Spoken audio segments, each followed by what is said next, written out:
Are you? Is he not even? No, I'm here. I'm here. I'm just trying to get some things set up because new Okay, computer and cool. all that. A new layout. Everything sounds good, right? No fucking brain shit fucking No, bad you're audio. no, you're nice and crisp. You're perfect. Excellent. The Alrighty, first everybody. time. Yeah.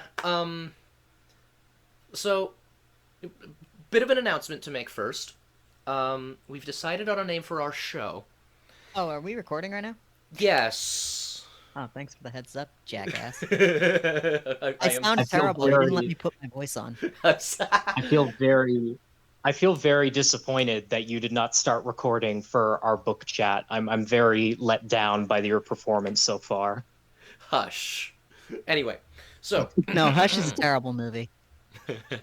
so It's good. It's a good Batman comic Wait, book. like Batman? Oh, okay. I thought there was another movie named Hush that was There like a is another completely movie named different Hush. thing.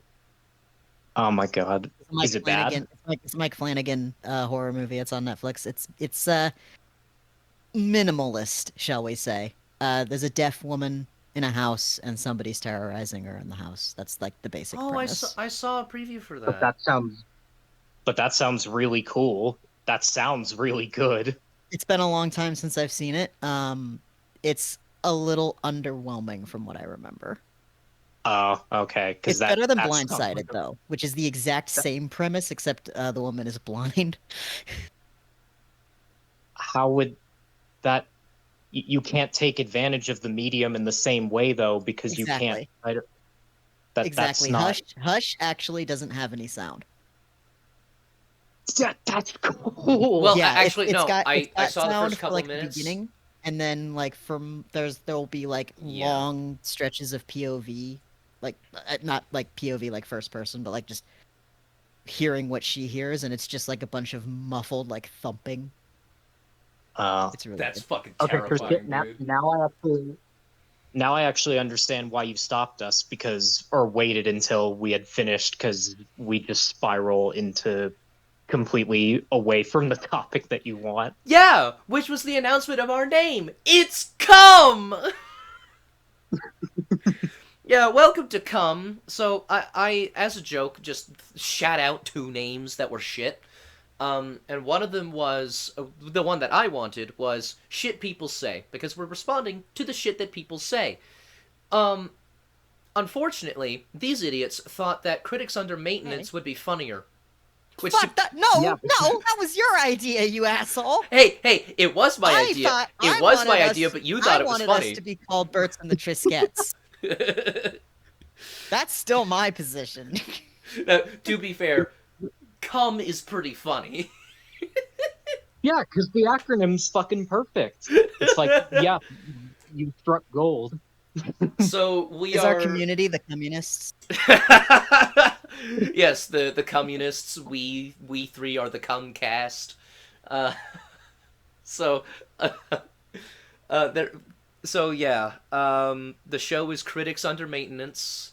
That will be in the title. God fucking help me.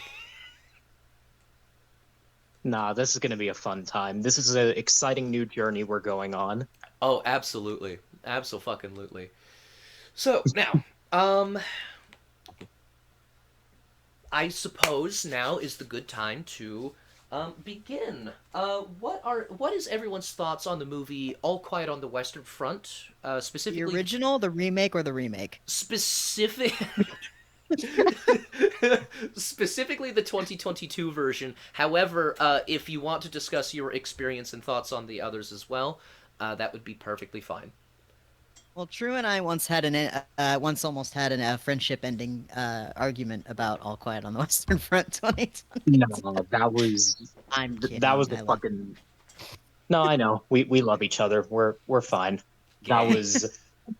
I remember that. That was a dumb Twitter spat. So I'm wondering if I should rewatch it to get to grips with it more as its own thing rather than as an adaptation. Not that I don't have issues with it as its own thing, but I think maybe I was a little bit too harsh on it because of the changes that it made where it might work fine on its own, and obviously the book is better because of course it is, but not to the extent that I thought it was when that entire debacle happened.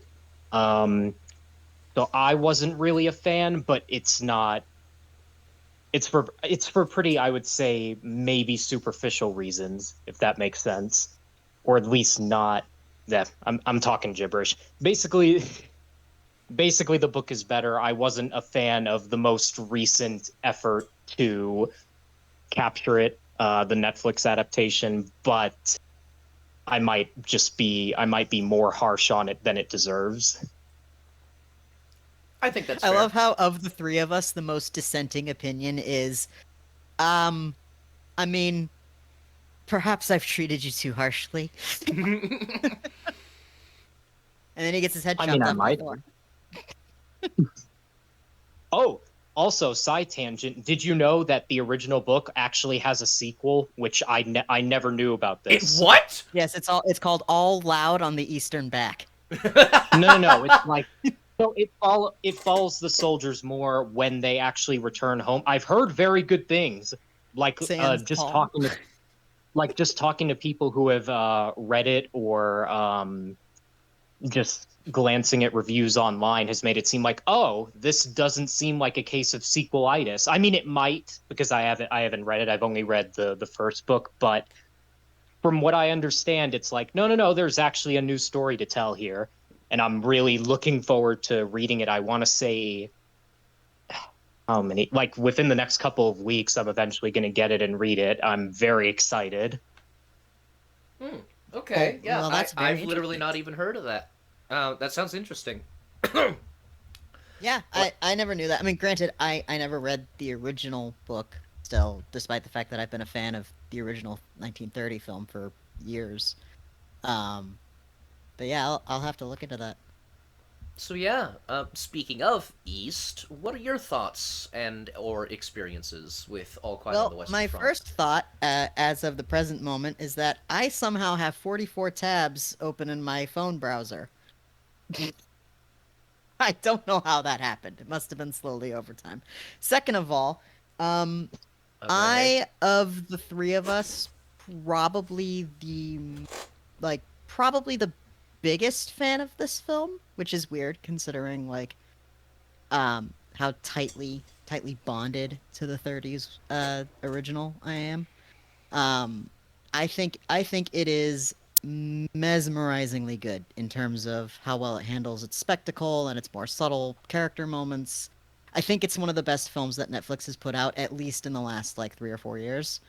Um, yeah, it really got to me just in terms of how wonderfully crafted it is. In terms of its story, there are a few foibles here and there, and True and I have talked a little bit about some of the deviations from the original story that I perhaps not the most necessary of changes or maybe disrupt the flow a little bit. I'm not sure. I don't Yes. have yeah, I don't have a personal backboard for that. I guess I can't comment on it, but I'll take his word for it.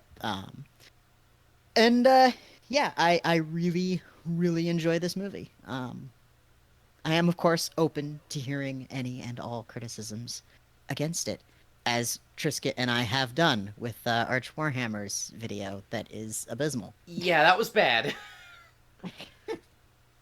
Wait, whose video? Arch Warhammer. Arch Warhammer made a Yeah. video critiquing the film. He made a video describing the Oh, is movie that what as we're unsubtle.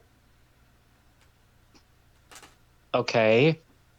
It And, the, well, well, trust okay, me. even In fairness, it is a little, but his well, reasoning is shaky. I was gonna say that doesn't that kind of a criticism usually doesn't matter to me. I don't care if a how do I say it? I don't care if a message is, whacking me over the head with, "Hey, this is the point of the movie." It's just a matter of execution. Oh, Like, absolutely. because sometimes you might have a situation. I would say it's more rare than screwing up. How do I say it? It's more rare to get forget I don't know what I was saying. Basically what I'm getting at, it's possible to screw up in terms of subtlety as well. Like you might have a situation where a message really demands, wiffle bat over the head instead of quiet and somber because it's not in keeping with the tone or for some other reason. Yeah. Um, but yeah, he made a lot of arguments about how in comparison to the book, it's not all that subtle, and there's all these other differences, and how it's an insult to the original book, which Uh, I'm not going to go that far. yeah, exactly. Like the thing is, Arch does make some good, valid criticisms of the movie. It's just he he kind of got a little up his own ass about it, if you know what I mean. Yeah, Okay. Yeah. the video where East and I respond to that, it is coming. It might not be this month, but it is coming. It'll be out before the spring, I think. Did you guys know that So D.W. then Griffith's Birth of a Nation has a sequel? What the fuck, East? what? What? How? It's not even made by him. How are you more ADD than me? Then, Well, you said then something how? about well, no, True said that All Quiet on the Western Front has a sequel that nobody knew Yeah, but about. that was So I We are decided well that past I would that. spin. But that was written by the original author. Also, speaking of Right. which, I should really read because I've heard so many good things about his other books, not counting the one sequel that I brought up, and I've only read All Quiet from him. But that side tangent, I'm kicking myself for that. But yeah, look up the movie The Fall of a Nation. It's the sequel to Birth of a Nation. How is it a sequel if it didn't get made by like how did it? Uh, It's Same well, because continuity but movies different movies are a creators, I little guess. different than books. Rights change hands all the time and that kind of shit. Okay. Okay. But yeah, even back in the 1910s and 20s, it still worked in the weird wonky fashion that it does today, where like you can just say, "I want to acquire the rights to this story and make a canonical sequel," and then they go, "You hired, kid," and then you make a sequel to Birth of a Nation. To be fair, it was the 1920s, which was one of the most racist periods in American history. And I'm not even fucking joking when I say that, because like they had it down to a fucking science. Like it was bad. Fun fact: that movie is also the very first movie sequel. The sequel to Birth of a Nation is the No, first no, sequel in film history. no. I'm gonna press X to doubt. I don't know if that's true. Yeah, Yep, like look it up. surely someone Okay. else made something else. Nope. Yeah. Okay. I I guess I'll take your word on it, but I'm gonna have to investigate that.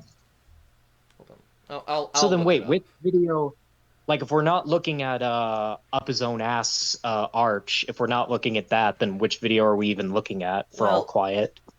today we are looking at a video about a historian um, getting angry at All Quiet on the Western Front 2022. Or at least he Okay. says he's angry. He doesn't get very angry in the video, at least not as far as I've Now I'm seen. bummed. I've seen the majority of the video. Like, I've seen a good 16 minutes out of this 20-minute video. Oh, we're gonna be He here does all not night. get that mad. Um, but yeah. I, Well, then are the complaints just, oh, historical inaccuracy? Is it going to be like the equivalent of that one Whiplash video from the jazz musician where, like, it doesn't exactly line up with basically it's not accurate to how a lot of the skills you need to pick up as a musician doing that sort of thing? Is it that kind of thing, like historical inaccuracy, so therefore the movie is bad, or what is it? um, among other things, yeah. Oh, delightful. But see, the thing is, the historical inaccuracies that he brings up, like I am a big history nerd. I love it when movies are historically accurate, and I think that we should push Hollywood to be more historically authentic, at least. Um, No, I want however, every movie to be Troy. however, I think it depends. Like if you wanted me to give an example of something I think needs to be more historically accurate for the sake of better filmmaking, it sword fights. Just please. You can make Yes. oh, absolutely, you can make fucking battles literally. so much more compelling if you just do it by how it was actually done and not stupid flips and spins and ugh. either of you seen The Duelists? The Ridley Scott Yes, movie? great, I did Dude, I great did see the film. duel that you're probably thinking of, but I have not dude, seen the fucking movie. all the fucking sword fights in that Another movie are example is absolutely even fantastic. though the movie is a terrible depiction of King Henry, I think it was the fifth. The movie The King on Netflix. It actually has a I pretty still great have yet to portrayal see of that. medieval combat. I have yet Okay, to see cool. that. Like the armor actually defends people. I mean, it doesn't fit all the characters as nicely as it should, considering how rich they are. But you know, it's authentic armor, and oh, thanks, ma. It's authentic armor, and then uh, there's like the armor actually defends people. Like at one point at the Battle of Agincourt, uh, someone runs by on a horse and with the pummel of his mace bops a guy over the head, and like there's this loud metallic ringing, and the guy grabs his head, and there's like this muffled screaming as all the audio cuts out from around the rest of the movie, and the guy like he's like grabbing his head and shaking and like just trying to get his bearings back. It's a great scene showing that armor is an effective protector. You're still gonna get fucking hurt though. This is just Lovely.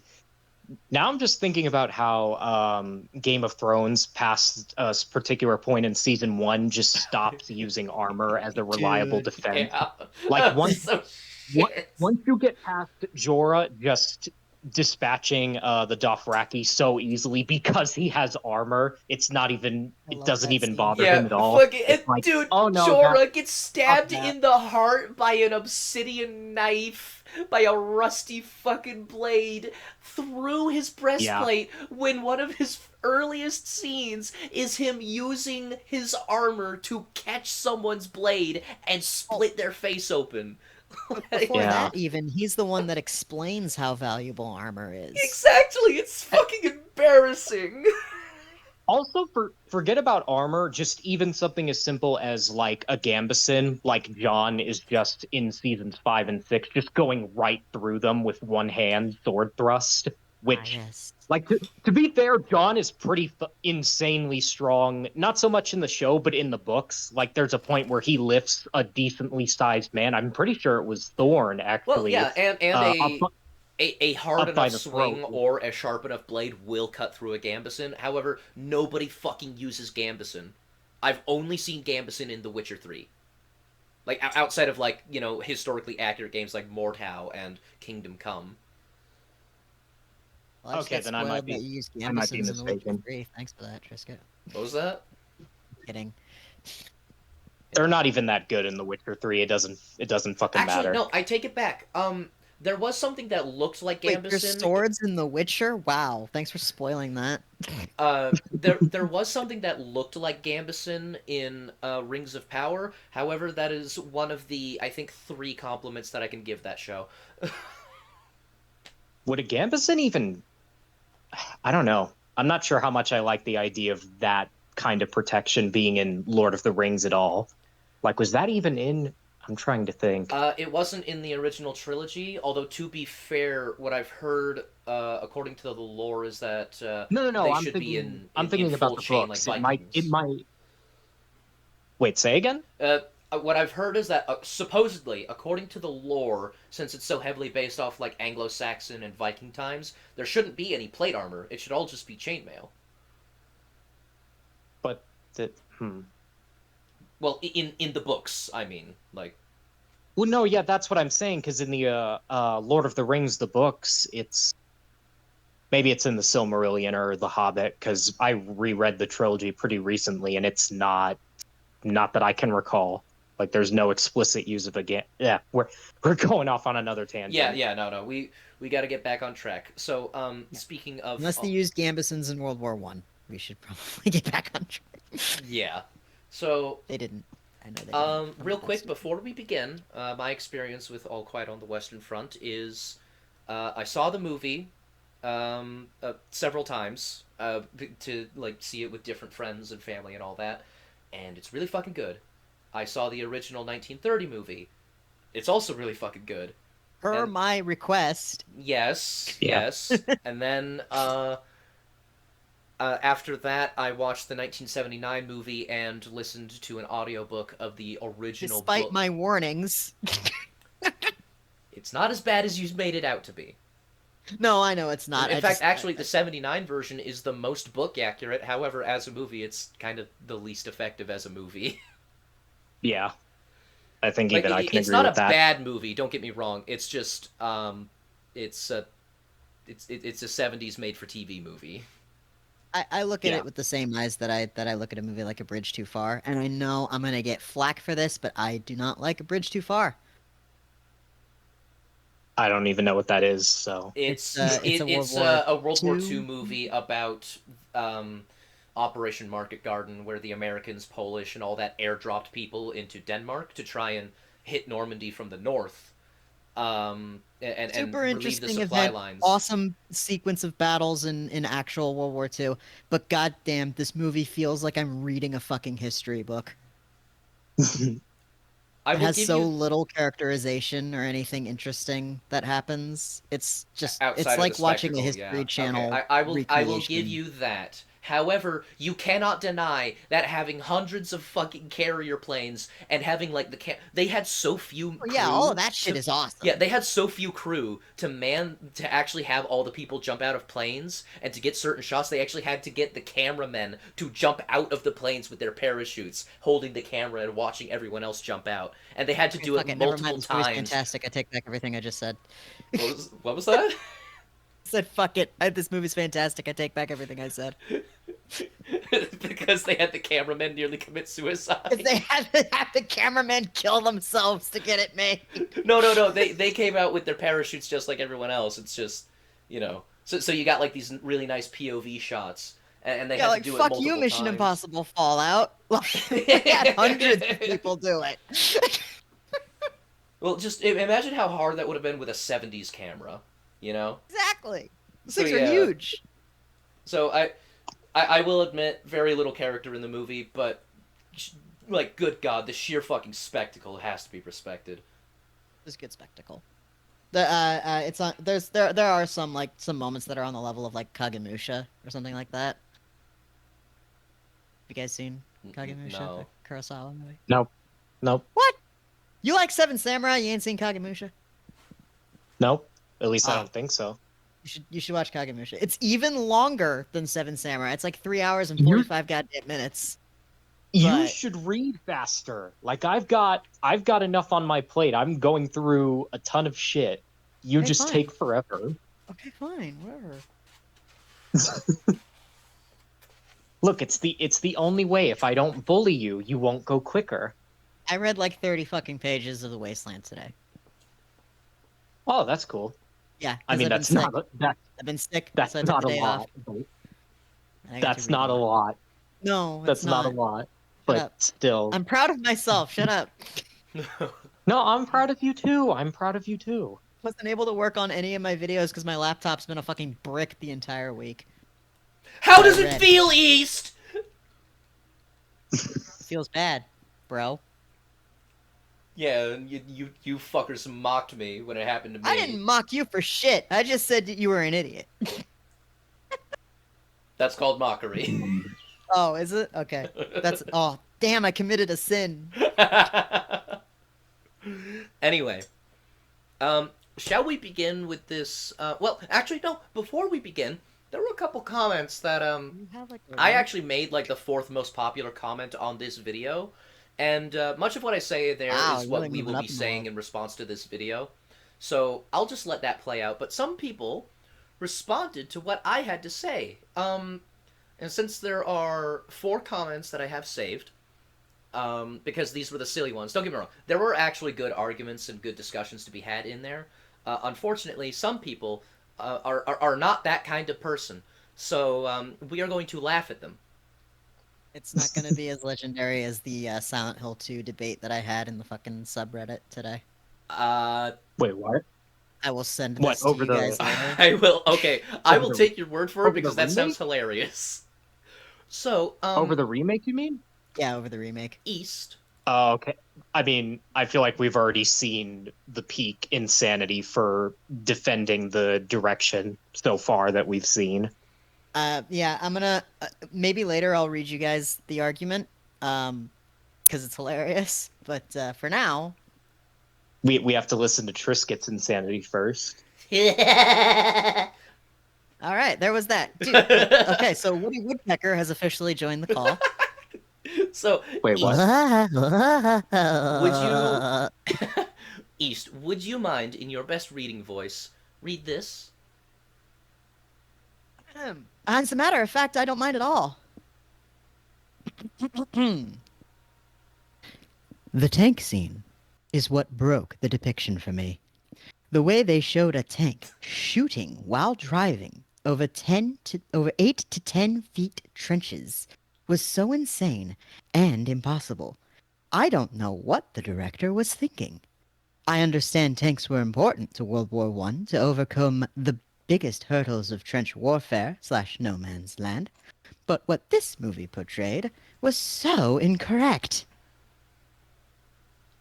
Um, is the, I, so this is just a historical inaccuracy on the level of the mechanics are not working in the exact way that they would in a real bat. Is that the only issue? Uh, Like it shouldn't be able to fire as it's going over the trench? Is that well, for can't be this it? person, it broke them out of their immersion. But here's the thing: I don't think that a machine gun can affect several tons of steel that much. And um, the tanks weren't Well, it shooting and doesn't. moving at the same time, or at least not the cannons. They stopped to fire their cannons. I think the scene that they're talking about is when they're rolling over the trench and they're just blasting the machine guns across the trench and just like clearing out an entire section of it. tanks are Okay, not Resident Evil. They can move and shoot at the same time. well, no, I was going to say, even if what he's saying is completely true, that for some reason or another, the tanks can't do that, or it's ill advised that, the people running them would do that, like they have to get into a position where they just stop instead of going over a trench. Why would, like, unless a key battle is hinging on the fact that, yes, the tanks have to stop and, like, lay on steady ground before they fire, unless a battle is hinging on that historically accurate fact, why does it matter? Like, oh no, the tank is going over a trench and it can shoot at the same time. What role is it actually playing in the battle that we should care about beyond, oh, that doesn't look the way real tanks would shoot? Well, yeah, and even if it even if we accommodate for the change, literally nothing changes in the story because the tank is going to stop on that section and then just blow away an entire section of men and then just break right through the German line. Like Yeah, this that is happens with or without the movement. So yeah, could you like criticize it I'm fairly and be probably like, you know what, maybe it should have probably done that because nothing would change? And it's like, okay, fair enough. But to say that it broke your immersion, I'm sorry, dude, but like that's such a minimal nothing detail, and which is especially weird because of all the other details that the movie gets right, such as just the way people friggin' talked and danced at the time. Like they got that down, so I don't know. yeah, it's dumb.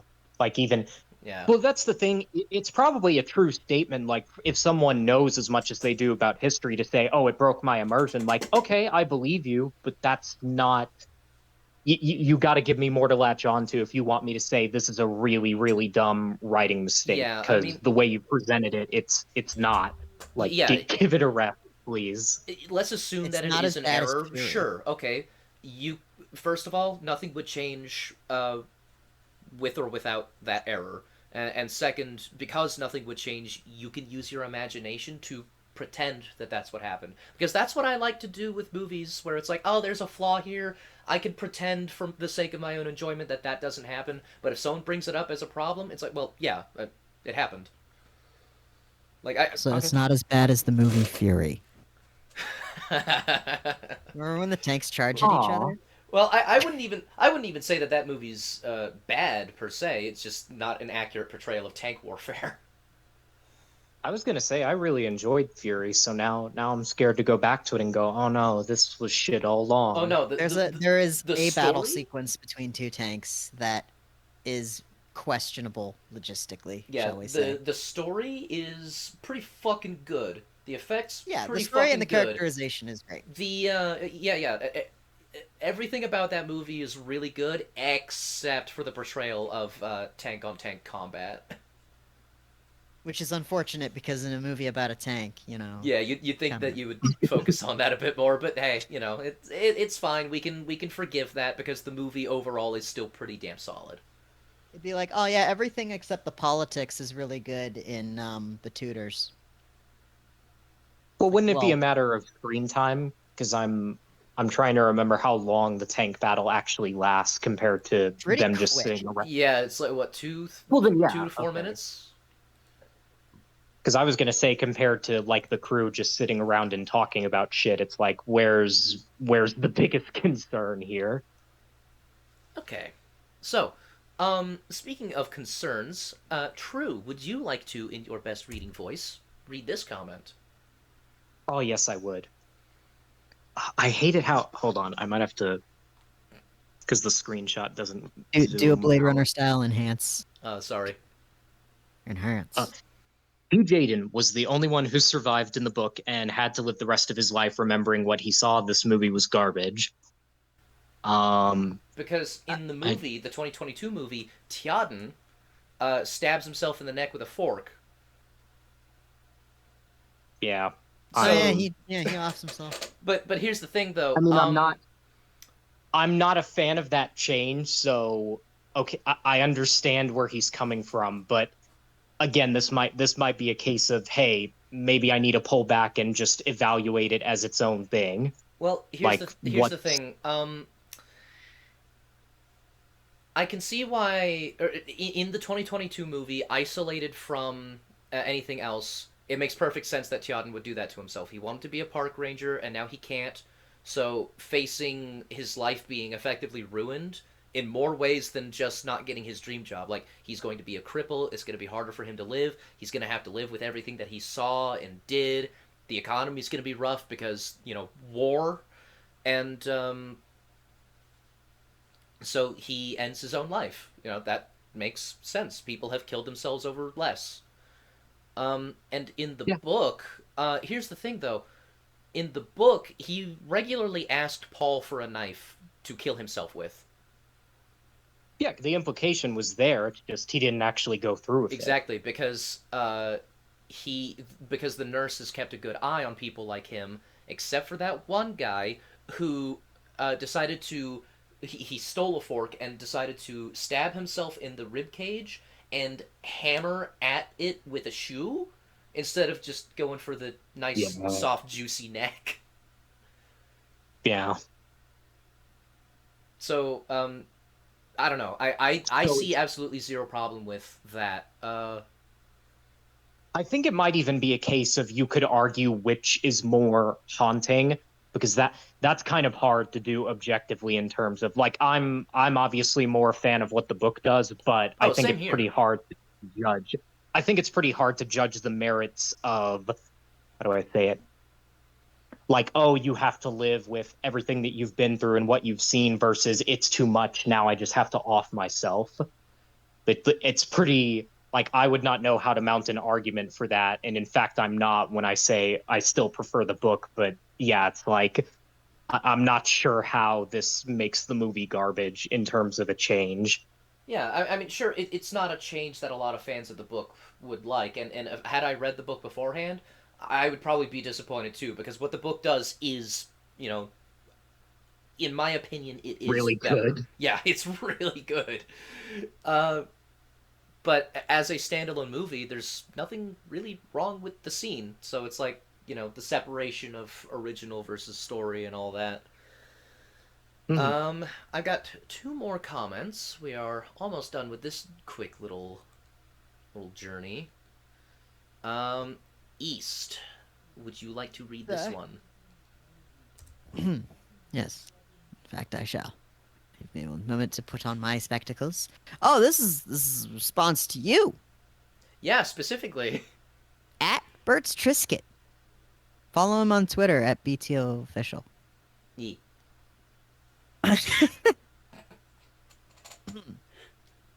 I agree. It certainly looks pretty, and the acting is really good. But that's all I can say about it. positively.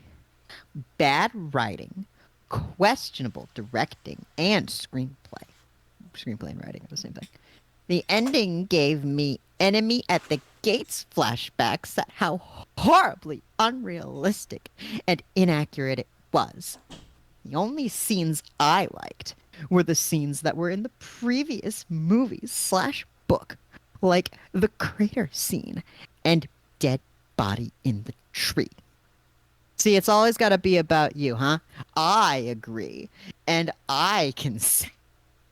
This is just making me want to rewatch the movie because it's making me feel like, God, do I sound like this? No, you didn't sound like this. Actually, No, yeah, you no, kind of true. sounded Like, like this. trust me, you sound reasonable compared to these people. Like, you come from the same place, Like, but you're a reasonable person. You're not responding to online comments too, so it's like, you know, okay. like, Because don't get me wrong. again, You're still wrong, I didn't like but I didn't really like the movie. I got my issues with it, but to just I don't know, just to cast it in Most this mold as everything is awful except it looks good and it's acted well, but also I guess the direct where do you draw the line between yeah, it's directing and confusing. Oh, it cinematography. certainly looks pretty, but questionable directing. I Where's don't where's the line between directing and cinematography, basically? uh, Um, yeah. pretty much nil. Like, oh, there's a big difference because directing would be like an all-encompassing statement of like there's the shot, there's everything happening in the shot, there's lines that are being said during the shot, and then there's how the shot is edited together with the next one. Um, when you say when people say directing, at least when I say directing, I envision as just the film as it looks, sounds, and feels moment to moment. hmm. Okay. Well, either way, yeah, this comment seems pretty stupid, also pretty vague. Like even if I were to give it the benefit of the doubt that yes, this movie is badly written because reasons, it doesn't give me enough detail to latch on to something. Yeah. Now, I'd also like to point out that I will be in fair to the guy. He does make some better oh, arguments. dang. It's just I picked that one out because it's silly and we are here for a laugh. That is the point of this show. Also, in reference to True asking if he sounds like this, I would say that like most, if not all, of my interactions with you on Twitter are uh, Dennis Reynolds talking to the guy who's like, "Well, it's an amphibian vehicle." Ah, yes. So nice to finally talk to a reasonable man. All right, and lastly, True, I'm gonna need you to get your reading glasses because this one's Oh man. Oh my yeah. god! Oh, man. No, I Birds, you don't do this one. Okay. I will read this one. I will read this one. It is my I mean, you don't have duty. to if you don't want to, but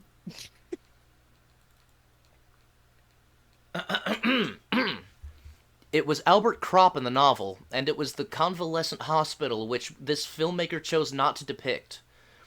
Clearly, you, like this filmmaker, like wait, what? Like like this filmmakers. filmmakers need to get Hmm. smacked in the head for anything to have an impact.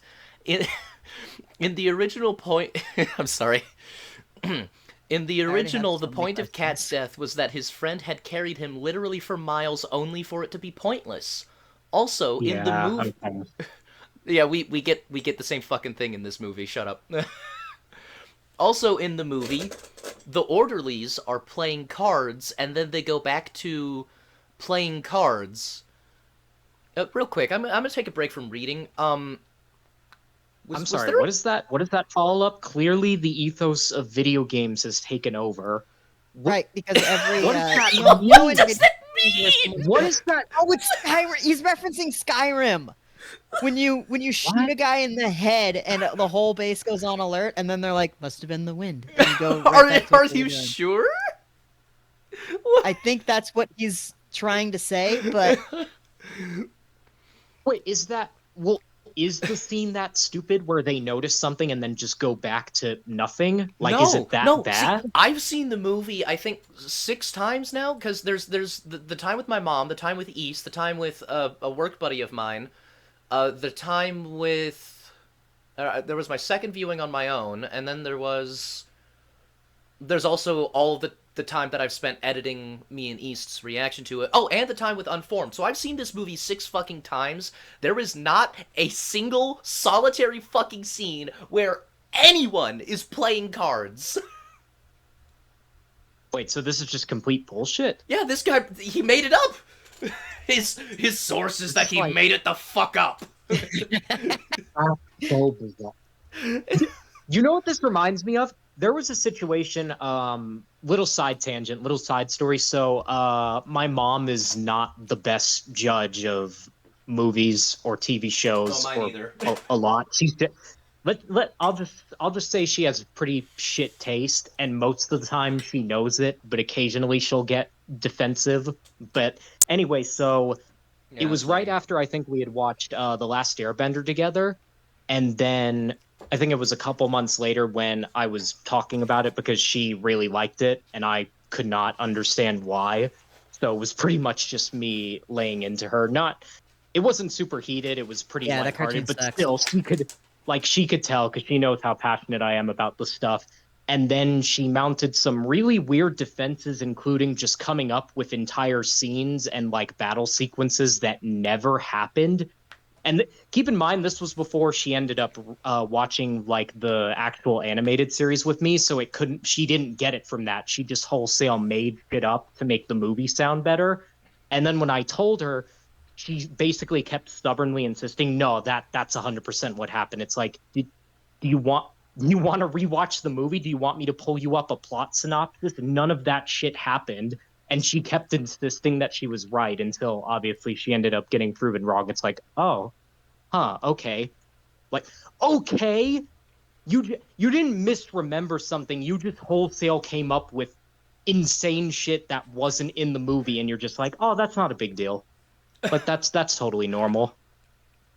But So- anyway, fun little side story. That's what it reminded me of. Yeah, so, to catch up with where we... Oh, hold on. Sorry. Like I almost went crazy trying to process how that's even possible for a person to do that. Also in the movie, the orderlies are playing cards and then they go back to playing cards. Clearly the ethos of video games has taken over. Nuance and subtlety are dead. Also notice in the novel, Remark clearly calls out the use of sawtooth bayonets, and then they take them from the new recruits. He shows that the frontline troops had a weird mix of savagery and humanitarianism, which, if you listen to actual World War I interviews, largely rings true. They do what they have to, including killing people, but there are strange bounds. It's almost like what you see in prison. The movie is This not... guy's never been to prison or researched prison. No, it's fucking Right, yeah, what and so... humanitarian. While we're Like, on the okay. topic of not reading this, there's a perfectly good reason to take sawtooth bayonets away from someone that is not humanitarian. Prison? Yeah. Would you like Well, to... I mean, I was gonna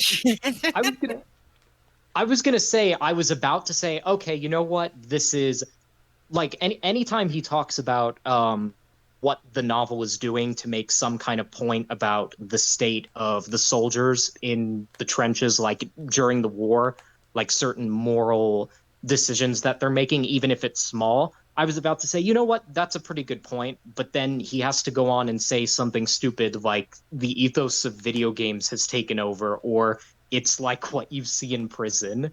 Well, I think you're here's just saying here's the words thing, to though. sound smart.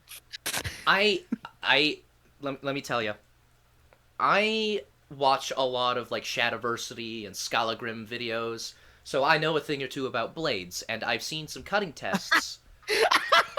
I'm sorry. That sentence is a little funny to me. I'm sorry. I didn't mean that. Shut up, not virgin. Anyway, anyway, so serrated blades will actually get caught in I clothing. watched The Shawshank Redemption. I know a little bit about prison. Well, but the thing is, like, they actually show the cutting tests. I know. to prove I'm it, is just the being thing. a dick. But the like serrated blades will get caught in clothing. that is going to be worse than your bayonet just getting stuck in a rib cage, because now the bayonet's stuck in a rib cage and in the fucking clothes. So it's Mhm. you don't have to be a humanitarian to get rid of someone's sawtooth bayonet. You could just be, fucking smart, practical.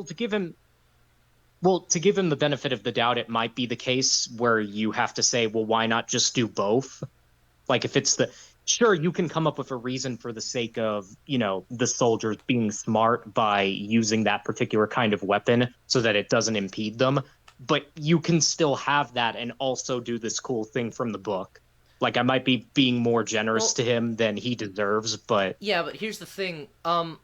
I don't I don't think the book said anything about morality in that case. It just said, yeah, we took their bayonets.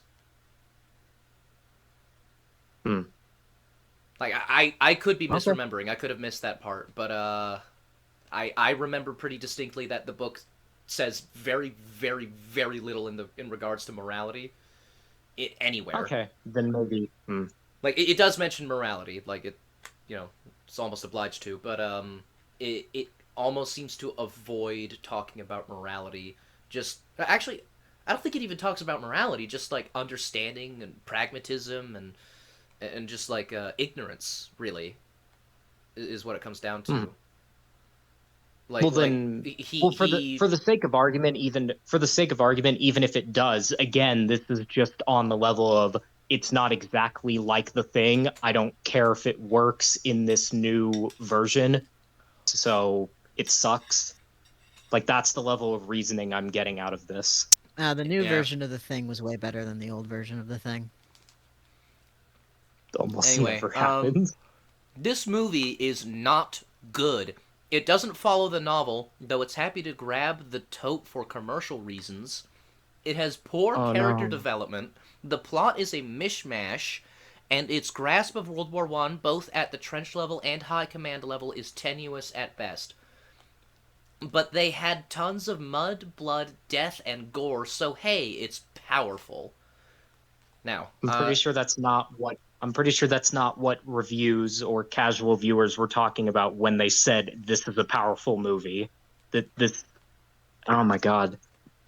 yeah, so Like so much of this is either flat out stupid or just disingenuous. Like there's no way you can look at, even if you disagree with the point they're making, like, hey, no, this is not, the book handles this particular character moment better than the movie. Here's why. which in But most no, you places have to it make it out does. like, yeah, you have to make it out like the reason people are saying the movie is powerful is because it has the hallmarks of a war movie. Like clearly that's not the case if you talk to people who like it. Yeah. See, I knew nothing about All Quiet on the Western Front other than it's from the German perspective. I was not ready to see Paul die at the end. Like I saw him and everything paused, and I was like, "Oh my God, is he gonna make it? He's gonna make it!" And then the horror is gonna be like everything that he has to live with, and he's just gonna ask himself, "Was it worth it?" And then he gets stabbed in the chest, and I almost shouted out, "Oh my fucking God!" Yeah, they Yeah. managed to do what the old thing did, but still make it unexpected and, Honestly, dare I say honestly, it, powerful. yeah. Can I be honest? Honestly, even though the ending of the movie is admittedly pretty historically inaccurate, it's better than the book's ending. No, it's not. Okay, now I Fight, have to push fight, back. No, fight! it's fucking not. Give me a break. Come Don't on. no, don't get me wrong. The book better in most regards. The movie I nailed the ending a little bit better. No. How does the book end, Trisket? Uh, Because I haven't. pretty much Uh, pretty is it much just the the same same way way that that the the 30s one 1930 does? and 79 versions do. It's he's carrying Cat, and then Cat gets killed by the bomb, and he just like spirals out of control, and then he like blacks out, and then the last couple passages from the book are uh, that basically just describing how he died. He was the only one that died that day. He fell forward when they found him. His face was calm and peaceful, and the message sent back home was all quiet on the Western Front.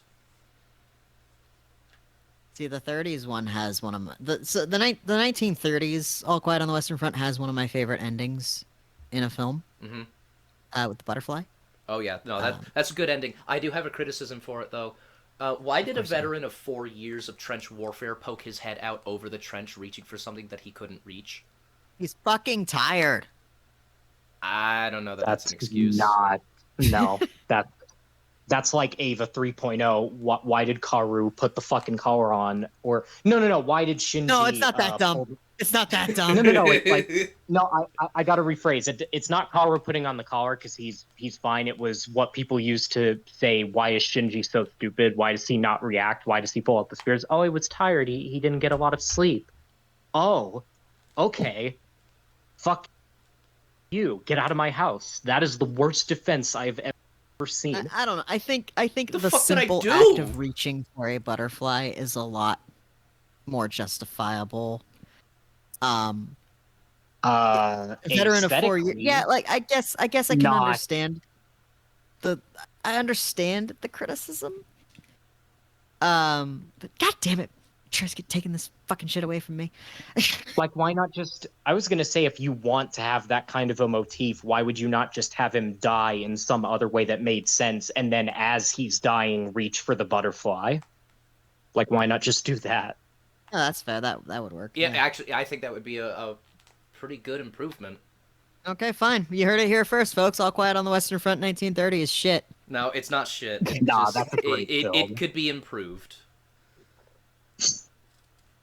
No, But no, it's fucking great. the I still reason treasure it. the reason I will maintain that the 2022 version is better than the book's ending is because the book is very just matter of fact. Paul spirals into depression and then he dies off screen. Here's a description of how he died, and here's the Yeah, message it's that war. got sent home. Yeah, no, don't get me wrong. Literally every history book that you'll ever read is That just a bland ass description of how people died. Yeah, that is a very, very powerful and very depressing ending. Like, I listened to the audiobook when I was at work on a rainy day. That was one of the most exhausting days of work I've ever had. Not because the work was particularly hard, but because I listened to that book. It that was that was draining. But in terms of narrative satisfaction, there's a lot of mirroring that happens in the 2022 version. For example, Paul, where he gets stabbed in the 2022 movie, is where he stabbed Duval, the French guy. Ew, you listen to audiobooks? It's the only way that I'm going to have time for most of the books that I want to read. Wow, why don't you just read like a real man? I do, actually. I have Helmet for My Pillow sitting right behind me. It's a good book. I just finished the audiobook of Anansi Boys, it's fine. Okay, but there's also all the symbolism that we saw with like the ashes flying up and the spectacular fucking soundtrack using I think it's called like a crying violin or something, but like the notes that they were using were very very evocative of like tears, and of course they had the calm quiet look on Paul's face, which does ultimately change the meaning of the title, which you could argue is a very deliberate and possibly disrespectful change, but it's still a good meaning. And then it cuts back to the woods, which we've been seeing shots of over and over and over again, because I think that the motif of all the nature shots in the movie is here is the world as it should be, quiet and peaceful, untouched by the destruction of man in its time of war, and then it would hard cut to like discussions of war or scenes of war, and then the last shot being a foggy forest being completely quiet is brilliant fucking symbolism in that regard. It's not better than the butterfly. I'm sorry. It's not. Thank you, True. Like what? Well, what? It's because what he's talking about seems a lot more to do with. It seems a lot more like the movie is taking advantage of the fact that it's a movie and what it's able to do with the shot itself and the visuals to, get you invested in that moment compared to what the character is doing in that moment, if that makes any sense. Okay, if that's where you're coming from, then I will absolutely agree, because I'm speaking in terms of, like, I guess in, like, an artistic sort of sense, because in terms of meaningfulness, the ending of the book and the 1930 version probably beat out the 2022 version, but the 2022 version Yeah, that's what I'm takes arguing. That's what I'm such arguing. yeah, it takes such full advantage of the medium that it's in that it is perhaps a greater work of art. That is where I'm arguing.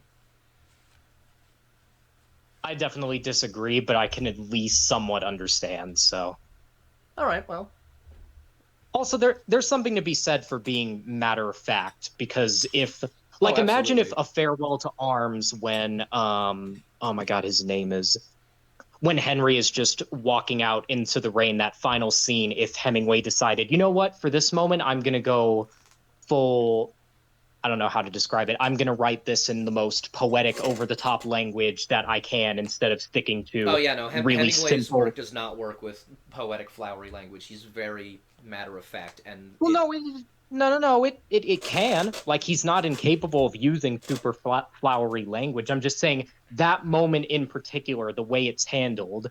Like, imagine if that moment decided to go super poetic and over the top instead of blunt, simple. Just like the entire tone of the ending would be changed, arguably for the worse, if it wasn't so matter of fact. That's true. That's true. But the issue is that I think it's a matter of style and medium, perhaps. Or maybe not medium as much, but style definitely. And in the book, matter of fact, fucking A, dude, because it came out of the mouth of a veteran. Even though the events are fictional, it came out of the mouth of a veteran who had seen those things. Him being matter of fact fucking sells it. It's a hard read because of that. But the movie doesn't exactly have that benefit, and there's already a lot of changes being made. So I Yeah. think the filmmakers figured, okay, we need to really step up our A game or bring our A game in and step it up so that we can actually sell this as its own thing, so that we can really hit the audience in a way that book fans and 1930 fans won't exactly know what's coming, but still True. have that But that same sort of impact. And I think that in doing that they created a double edged sword because it does have that impact, but it's for very different reasons. yeah, I'm always going to stick with how should I say it? If you can be profound with a character in his last moments, you have to make a decision between doing that and taking advantage of, like you were just talking about, the style, what a particular medium can communicate by virtue of what it is. Go with being profound for a particular character. Like, it's not that's irreplaceable. That's where I'm coming from. Alrighty. Well, now that we've had all that discussion, would you guys like to join me in our little journey here? I wasn't done. Then get done. Uh, Fiato. What? 22 Jump Street. Never mind. Uh, No, I've seen the movie. I just don't know what you're referencing. In the towards the beginning when they're all in their classes and I forget what teacher it is. I think it's art history. Um, he's just like he's telling Channing Tatum's character just say what comes to your mind, and he goes, Fiato, Fiato, not a word, but okay. Oh yeah. Okay. I okay, remember that that's bit. funny. That sounds funny. We should double feature the 21 Jump Street movies at some Oh point. yeah. They're great. I Oh, think I think absolutely. that I can't remember where it's from, the first one or the second, but the bad poetry bit, I think that's one of the only bits in any comedy where it's dumb on purpose, like it's unfunny on purpose. I think that's one of the only times where I'm like, yeah, I'm having a good time with this, because anywhere else, Cynthia, Cynthia, Jesus died for our Cynthias. yeah, That's 22 Jump Street. The it's second so one. good. Yeah. okay, so Like, if any other movie tried that, I would have cringed into non-existence, but it made it work. Jonah Hill just sells that whole moment. Dude. He does such a Yeah. great job. alrighty, so Oh, Are we I can all? already tell by the title that my suspicions are probably correct because it's just historian Holy gets shit! mad. I've literally had this video tabbed. I Like, haven't watched it yet. like this is definitely going to be a whiplash jazz musician type thing where it's like, okay, yeah, let's just go Oh through the yeah, no, no. motions of why He this. makes other Let's arguments go about through the. he makes other arguments about adapting the not 1930 about adapting the book, and he does make fair criticisms on like inaccuracies and all that. Not as to why like the movie's bad, but it's like it is accurate. It is an accurate statement that there was something in the movie that's inaccurate. It's like, okay, well, you're technically Now, correct. I don't think that would makes the would movie it bad though. fair? Now, Would it be the main fair? reason why I wanted to share this is because some of his arguments are actually self-defeating if you compare them to other arguments that he makes. And there's one in particular that I find really funny that I hope you guys notice. Okay, well, you have pause control, so let's get Why Actually, into does all he it. three look of us like do. Let's watch Mexican together. Adam Driver? Wait, say again. Why does he look like Mexican Adam Driver? Oh, I don't know. Or at least I don't really mildly see that. Hispanic, I can kind of Mm. see it. like an eighth. I think he's like Romanian or something, though. I don't know. Oh, that's even Okay. worse. Damn it! But Start the video. It's not. It's not gonna guys, be a all critics three of us under have pause maintenance control. Let's cast watch unless together. East gets to be Let racist for just a little let bit. let the video halt the racism train, please. We already did a My video on my heart, that. my Yeah, delicate don't do it sensibilities. again. My delicate sensibilities can't take it. Like Argyle was already too much. Alrighty. By the way, just a Argyle reminder. made me less Jesus racist. Christ, East. Jesus Christ, cease. Okay, so just a reminder. This is watch together. All three of us have pause control, but you're gonna have to use the. Well, no. clip. I'm saying since you're more aware of the kind of arguments that he's going to make, I would rather rely on you to like Oh, okay. mainly stop. Alrighty. One, But one. I'm not gonna take as much control over this as like the Argyle one, where it was every 5 seconds. I'm like, oh my god, Yeah, fucking kill that me. and because of how awful my computer was being, you kind of had to take control of that. Which thank you for that. Actually, you No you problem. really saved that video unironically. Would it be fair of me to predict that a better title for this video would be a historian gets frustratingly pedantic about All Quiet on the Western Front? Self-contradictorily, yes, We should make that the because title of he this doesn't video. he doesn't get that mad actually. At least not in like a performative sense. If he's angry, it's a very quiet anger, you know. Like he doesn't Like let on Tony that he's Dungy. mad all that much. Like Tony Personally Dungy, speaking, I instead was of so quiet excited strength, that it's quiet anger. Netflix finally got the funding for a German language World War One movie. I'm sorry, what the fuck did you just say? Don't talk over him, man. Maybe you'll find out. Only thing, the movie did not really deserve the title All Quiet on the Western Front. As it See, I will actually not argue against that because the movie is so different, and a lot of people seem to be very upset by the changes made. That I actually think that the Like movie could have me. benefited from not being called All Quiet on the Western Front. I mean, think we this came is to the that kind of conclusion sticky. in the Arch video. Well, I mean, this is the kind of sticky situation where you in where so many of the changes are like, why, why change this? Like it's not even a matter of, oh, this was better in the book. It's just a case of why go through the effort of doing it this way when it doesn't seem to add much, like that kind of thing. So you're in a situation like that, but it's also like if they called it something else, they would basically just have to make their own new war movie, which they can't do. It feels like a damned if you do, damned if you don't, but you kind of have to just, even if it is wildly different, you kind of just have to stick with the title. Like there's no other way around it. Yeah, I suppose so. Yeah. Like so because the far main apart beats are from too similar. Yeah, I think you're right, actually. the original content. With all the stories of German soldiers that fought during World War One, I really think that they missed a brilliant opportunity to bring a new story to the big screen.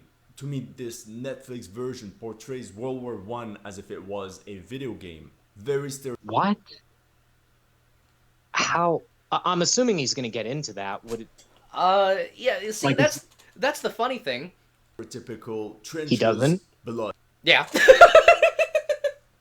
Wait, okay, so that's just an isolated statement. He just makes a claim it's like a video game and then he doesn't substantiate it.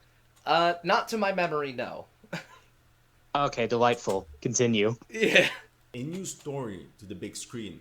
To me, this Netflix version portrays World War One as if it was a video game. Very stereotypical trenches, blood, and mud. And the movie wants to push That's horror not so much that it stereotypical. becomes cartoon. That's war. What? Well, How yeah, is that stereotypical? How is that stereotypical? I don't. because I guess keep going. That's really Well- stupid. Not we're not off to a good start. well, to be fair though, World War One, a lot of World War One was not done in trench warfare. However, the Western Front was done almost exclusively with trench warfare. Yeah. There were other examples, like with the Kaiserschlacht, for example, but that made up like I think less than 10% of actual offensives and such in the Western Front. Mhm. Which, to be fair, the Kaiserschlacht had to break through trench lines, so it's still technically trench warfare. It's just it happened behind the trenches for a little while. Mhm. cartoonish gore. The 2022 Netflix version is actually the third remake of Maria Eric Remarque's novel published in 1928. The first Wait. He said Maria Eric not- Remarque, but on the book it says Eric Maria Remarque. Mhm. Also, it's not a remake. It's just an adaptation. It's not Yeah. movie the was released nitpick, but still. No, sorry, I'm gonna bring it back just a couple seconds so we can, like, hear his arguments in full context. We don't want to take him out of context. Eric Remarque's Mhm. novel published in 1928. The first movie was released in 1930 and then another in 1979. I highly suggest you watch both of them. You know what? How If you have the time for both of them, sure, but just the 31 is better. It's just Also, you could just read the book. If you have enough time to watch one of the movies, you have enough time to watch all of them. But if you only have time for one thing, just read the book and you'll be good. yeah, a 6-hour audiobook, but I honestly would recommend that above the movie. But if you only have like 3 hours, then I guess watch the 1930 movie. But at the same time, like you can make time for these other things. That's how scheduling works. That's how I made time Yeah. for it. Shit. about we skip the foreplay and just jump right in? Oh yeah, massive disclaimer, there will be a lot of spoilers in this video. In all quiet. What? Really? Guys, I don't think I can What watch this video if there's gonna be spoilers in it. Yeah. Ah, shit. Oh man. I don't care that I've seen this movie 6 times. I don't want to hear spoilers. Okay, come on. Why are you getting on his like that's not even No, a no, funny I know, joke. I Why are know. you I'm getting just, on- I'm just being silly. In all honesty, it's good on him that he's calling out that there will be spoilers because some people like I would wouldn't. like I figure would be that more out. critical if he didn't have a spoiler warning. Um. I Yeah, think that he yeah. should have included a trigger warning. Yeah, but I was gonna go on like a little side tangent about how I think that people care way too much about spoilers, but that's not for me to decide. That's don't for... be one of Brisket, you need to stop right now. You need to not be one of those people, or else I'm going to have to track you down. Wait, what do you mean? We're gonna those have people? to we're gonna have to deal with reconditioning. Don't be one of those people. What do you mean those people? Like the spoilers aren't that big of a deal. Like if you give away some details in like the first minute of the video, it's not a big deal. Like yes, it is. Oh no Like, no you can- no. See, the thing is, spoilers are a big deal because people make them out to be. As such, I respect that people don't want to be spoiled. Like that's where I'm at. I don't personally care about spoilers because I really like film discussion. But it doesn't. But if you don't expect, okay, we're gonna move on now. We're gonna move on now before I lose control. On the Western Front, Faudray, V3. I don't get the sense that Paul and his classmates got any sort of training before being sent to the front.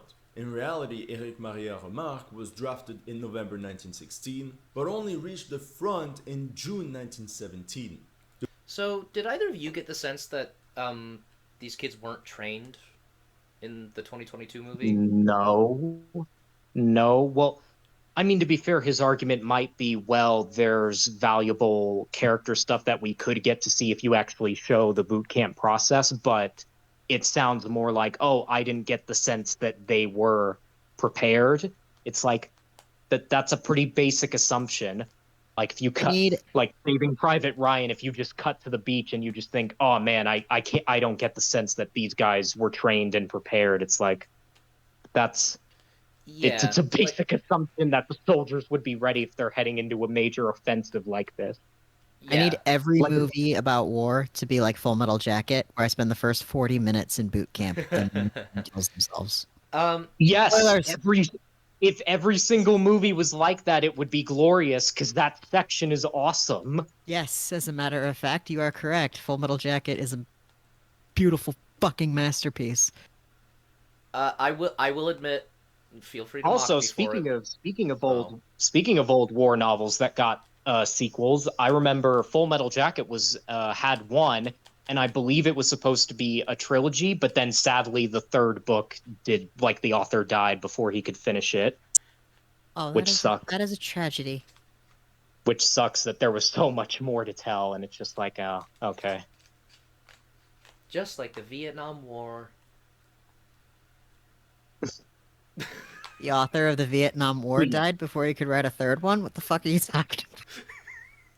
No, I'm saying like in like a. Oh no, is the author of World War One and Two gonna die before he can write the third one? Because that's gonna suck. I think he died a while ago, but anyway, no, I'm saying like the author of the Full Metal Jacket books.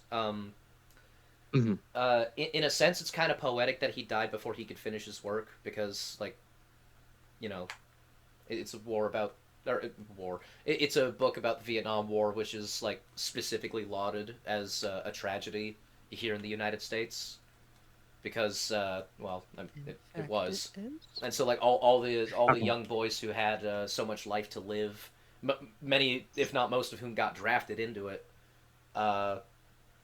You know, and their lives are just cut short. So it's like it's kind of fitting that someone writing a series of war stories was unable to finish his work. You know, I am glad that man died. Trisket 2023. I didn't say I was glad. I said it was fitting. I was about to say, couldn't you make that like it's not exclusive to the Vietnam War that young men died tragically? Oh yeah, no, it's not exclusive to the Vietnam War. It's just as opposed to World War One when it was awesome. Yeah, exactly. No, it's just particularly fitting because Vietnam is like pretty universally understood to be like this great tragedy. Meanwhile, other wars are like forgotten about, like in or like in terms of heroic in here in America because America's usually like in right. terms of the like in terms of the public consciousness. You mean as far as how Americans understand Vietnam? Yeah, exactly. Okay, then yeah, that makes more sense. But that does make sense yeah, because like the public zeitgeist when you mention World War II, it's like yeah, USA, we beat the Nazis. And the Jews. Vietnam, it's like oh, such a waste. Yeah, exactly. That's what I meant. But yeah, tangent aside, I'll actually admit to something embarrassing. Of... I initially did like I saw them. They got the uniforms. They marched out, and then they were in the truck headed to the Western Front. I was like, wait a minute, did they not get training? But like looking back on it, that's just fucking stupid because look at how quickly they were able to deploy their gas masks. They knew how to clean their rifles. They were marching in unison. Mm-hmm. You can't get that without training. So yeah, it's pretty obvious that they got training. Yeah, it's a really dumb criticism. If it's the case that, hey, you're missing on a prime chance to characterize them in boot camp, it's like, okay, but then it seems like his argument is more so, oh, I just never got the sense that they were trained well, which, yeah, dumb. And military training is important. No, sorry. important my God, was well stop. portrayed in both the 1930 and 1979 versions. The only problem I have is that the movie makes it seem as if this entire cohort of young teenagers are sent at once to the front, when in reality Remarque said in the book that he and his classmates were replacements. Again, I think the movie missed out on this opportunity to talk about what it's like being a replacement that nobody trusts because you're a noob. This Well, the thing. Oh, okay. That Then just watch that's the more replacements. no, that's more understandable. I don't really have an argument against that. It's like, yeah, that kind of annoys me. Uh, yeah, I could see the Like argument.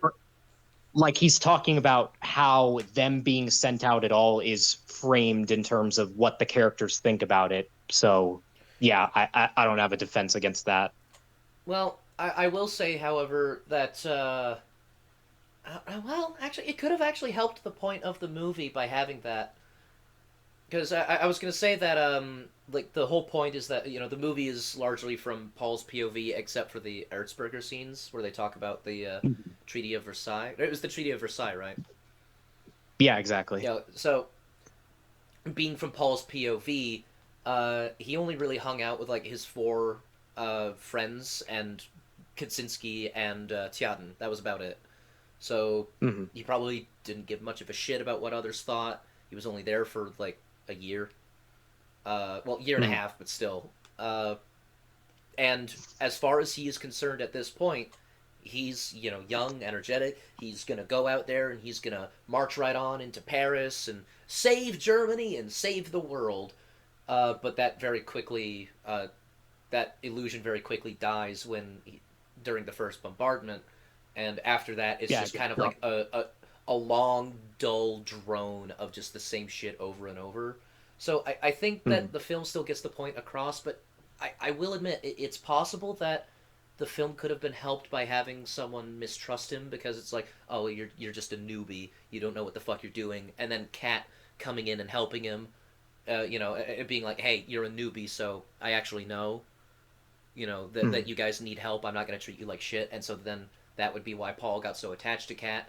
Like that actually could have improved the movie, I think. Yeah, but yeah, this is the general what we're talking about. The general scheme of criticism that we're talking about, where yes, this could have improved it, but it's not. You're making it seem like it's not functional the way it is, Yeah. which it's like you're just making it seem, oh, this is badly written. It's like, no, no, no, it's just that this is better. That's it. That's all you've got for me. part is very good because it shows how the bulk of displacements for German soldiers was done by foot. And we can see how a lot of transportation was done by actual horses. In my opinion, it would have been even better to see Paul and his friends push some horse-drawn carriage or some howitzer through the mud like on the picture on the screen. And right after All Quiet on the Western That Front would not also have improved the correctly movie in wants to any show way. the poor living conditions in the Wait, what just? trenches, properly depicted. Okay, Uh, wait. Could you? I think it just stopped for me. It like cut out. I lost the last couple of seconds. Could we go back to like where we were? I don't know what happened. oh yeah, sure. Let's see Oh here. no, yeah, it was because like or like E sent a goddamn meme and I clicked on it. And Sorry. I must have left the chat room. Sorry, Oh, you're good. and Actual I didn't even get to see it. Alrighty. I forgot you use your phone instead of a computer like the rest of us. Well, my computer's not good for it, so I don't know what to tell you. It's not good for Discord? Horses. In my opinion, it would have been even better. Okay, wait. Could we go back a little bit more? I'm sorry, you're gonna have to cut some of this out. I'm sorry. What it's like being a replacement that nobody trusts because you're a noob. This part is very good because it shows how the bulk of displacements for German soldiers was done by foot. And we can see how a lot of transportation was done by actual horses. In my opinion, it would have been even better to see Paul and his friends push some horse-drawn carriage or some howitzer through the mud like on the picture on the screen. And right after All Quiet on the Western Front also So how would that improve the movie? Because it's his opinion. He said it. Well, I mean, I'd Well, like to no, see that too, but no, like, I was gonna say maybe atmosphere building. Like there would be more going on that's relevant to the setting. I mean, more is always good. not always. Snyder cut. Well, in this case, what That's do you not what he mean? meant. No, That's I know not. that's not what you mean, but I'm just like, let's crystallize our arguments before we make definitive statements, you know? Also correctly wants to show the poor living conditions in the trenches, properly depicting the problem of mud the moment it was raining. But there's one detail that I thought was interesting. The soldiers keep walking through actual mud. When you look at World War I pictures, you'll notice that German trenches always have some sort of planks of wood on the ground to allow rapid movement through the alleyways, so as not to get actually stuck in the mud. So at one point, these green guys suffered their first bombardment, and all of a sudden the structure where they're in just collapses. And um, anyone, anyone remember what happened in that scene? I believe there was some kind of bombardment. Uh-huh. Yeah. Yeah. Which could also be the reason why there weren't any planks on the ground. You know what else is another reason that there weren't any planks on the ground? This could have originally been a French trench. Ah, yes, or a French for short. That doesn't make any fucking sense. East, I'm gonna strangle you. No, you can't do that. That's my job. How dare They were you? gonna they we were will gonna strangle traverse. him together. They didn't put any planks on the baguette. I'm just gonna ignore that one. this is the aftermath. What the F happened here? Did the French reach Okay, Street 30 this is gonna be the. and just This is drop? gonna stop. I did not do shit. I paused it and you resumed it. Well, yuck! No, I paused it and then you resumed it. You had that backward. This is gonna be the pettiest gripe I've ever indulged. I just want. Anytime someone says "what the f," like they don't censor themselves and they don't say, like it just makes me want to punch someone in the face. Like just say fuck. It doesn't. Like even with YouTube's new shit guidelines, like you're past the time limit now where you can say a cuss. It doesn't matter. Wait, I don't know why you're. wait. You want to punch people because they say words? What the F, dude? Punch Nazis. Again, it's no punch. No. The grammar Nazis do the punching. The No, grammar a Nazi Nazi is me. anybody that I disagree with. But yeah, this again, super petty gripe. But it's just why. Just say fuck. It doesn't matter. Well, okay. I'll give him the benefit of the doubt that maybe his audience is more younger or he's trying to gear it towards them. But either way, you could have expressed your amazement or like, wow, this was a bad thing the movie did. You could have expressed it in not a cringe way. Well, But yeah, it's funny that you say that about his audience. Would you like to know what a good portion of his movie reviews are about? World War One specifically. And would you like to know what a good portion of the rest of his content is about? Guns. The fucking Ukraine war. Which one? well, I guess shut up. I guess that debunks my fairness. So no, he's just being cringe. So Yeah. Drop the I nuke. agree. Ukraine But is cringe. well, here's the thing. He also said, "What the f happened here?" A bombardment. Is it weird Explosions. to anybody else also that like he just goes from calmly speaking and describing the scene and then immediately goes, "What the f happened here?" Like, whoa, hold on. No, it's not even. It's not even proper outrage. It's like it's subdued faux outrage. What the f? Like it's so manufactured, It's or maybe that's very- just it's how he very talks. fake. Maybe he just talks like that, and I'm just Yeah. being mean. Maybe Well, that's just maybe he has a speech problem. Maybe he's Yes, worked his speech on. problem is that he's French. Maybe he's gone to therapy for his whole life, and I'm just being mean. This dude's Go breaking just down this film, and wiped all I out. hear is The just French speed the baguette. wish that their artillery could cause that much damage. Well, here's the thing, buddy. Why would it not cause that much damage? Well, What if- he what actually is does go on uncharacteristic to. of- He does go on to say that it was safer in the trenches, which is absolutely true. The trench was designed to mitigate the amount of damage that would spread through it, which I will admit the movie doesn't do a great job of depicting, but that's like a nitpick, you know. The other thing is that oh fuck, I forgot what I was gonna say. Give it a minute. Well, if it comes to, we can move on Oh, until right, then. yeah, Counted in the at book. least 100. In the book, it specifically mentions, which is, by the way, how Paul dies in the 79 version, which I actually appreciate, that some parts of the trench were so blown away by French and English artillery that even though these trenches were supposed to be, 7 to 10 feet tall, that in some areas they were only as tall as 15 inches. Yeah. So, yeah, artillery fucks shit up, my guy. Do you know what an explosion is? I guess not. At least 100 bodies. For a movie built upon gore to push the I'm sorry, horse wait, what? What? What'd he say? Hold the fuck up. He did not just say what I... out. The What? French wish that their artillery could cause that much damage. I counted at least 100 bodies. Please be a joke. I think we've already covered this. Our artillery complaint No. bad. The Built number of upon bodies. gore to push the horse. He said, I counted at least 100 bodies. Please tell me that was a fucking joke. Because there's clearly only 20.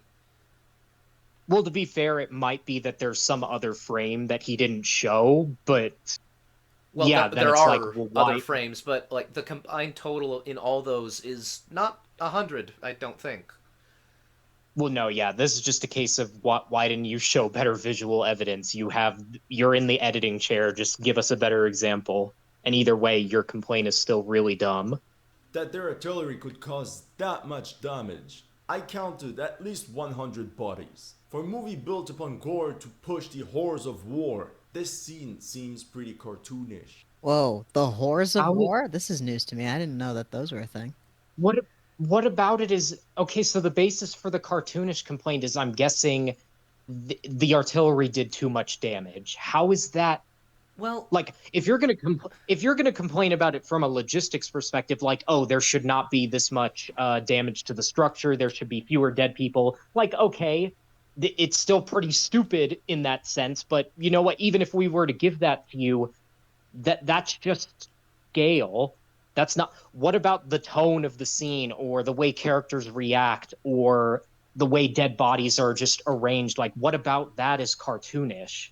That makes no sense. well, one Also, thing... if his complaint is that it's like like his first complaint is completely divorced from the logic of the second. Like, he has not supported his assertion that it's cartoonish. Yeah, you see what I mean Like, about you're- self-defeating arguments? Well, I can't even call it self-defeating. It's just not like they don't connect. Also, if Like- seeing a massive like amount of in- destruction and dead people and injured people crying out in a trench is too over the top and cartoonish to this guy, like, what does he think of the Omaha Beach scene in Save It Private Ryan, Well, where you yeah, see a guy no, like that's- looking around for his arm? Yeah. Is that cartoonish? But Because it's a little over the top, but it's not like that's a thing. Like shell shock will get you like that. Like that'll happen. You Mhm. get your arm blown And off. You're like, oh shit. now, where'd maybe it go? what I'm thinking is, okay, either he's saying that it's cartoonish because of how much damage was done to the trench, or he's saying it's cartoonish because of how little damage happened to the bodies. Which I think is what he's actually saying because of what he says soon enough. Because, look, like, these guys are, like, in one piece, but the thing is, you're not gonna know that someone's a jelly person until after you've touched them. Like, there's a good chance that all Yeah. of their bones are broken and their organs are liquefied. 1917 Yeah, when they're okay. crawling through no man's land and he goes to crawl over a body and his hand just sinks down into its chest. Oh, no, what happened was he fell down and then the other guy, like, falls down and, like, on top of him and he, his hand, like, goes through the guy's chest like it was not even there. Yeah, which I I was- Well, maybe I'm misremembering was too, gonna but say- no, I think you're Yeah, I was- misremembering.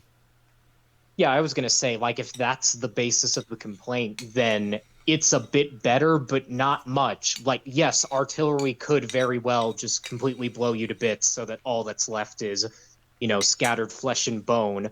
But it could also just be enough stray shrapnel that doesn't blow your body apart and just leave you as is. it Like, could, this is. It could also just be The, like the the, blunt force just lifts your body up and just ragdolls you, breaking everything inside. In fact, actually, yeah. I heard a story from my local police department from one of the officers because it was like career day at school, and so all these people from all these different Mhm. walks of life were sharing their careers and trying to hire people and all that. And the police officer once told a story about how he had to respond to a suicide by train. This guy jumped in front of a train, and the train hit him, and he spun off and landed in the middle of the road, and his body was still intact. And Mhm. he he knew that this guy was probably jelly, and he told the recruit, "Hey, go do CPR on the guy. He might still be alive." But I think part of him knew what was going to happen because cops and doctors have a sick fucking sense of humor. Uh, I don't blame him though. I would too. And so the recruit goes over, and this guy, looks a bit broken, but he could maybe be saved. The guy presses down on his intact chest, and it goes straight down to the floor, and blood just sprays out of this dude's ears. Ah, See, the thing is, he looked like he could have been possibly salvageable until he was touched. Another story okay. I heard from a Yeah. nurse was they Very responded to a aroused. motorcycle accident on the road, and they told the doctor, yeah, this guy's saying he's fine, he's displaying, this, and that symptom, and the doctor said, he's already dead. Tell him to take off his helmet. Like, he'll suffer less. And so then he did, and his head, kind of collapsed in and on itself. The helmet was keeping his Oh, head intact. oh, wait. So that there was no way to save him just by keeping it on and doing something? He was, he was on a ticking time clock there. And Okay. yeah, like it was only a Ugh. matter of time until either his body caught up to him, or it was also possible that they would have to adjust the helmet in order to feed him, which would have also killed him. Mhm. So he Okay. was dead. Well, well. Either way, the complaint dumb again.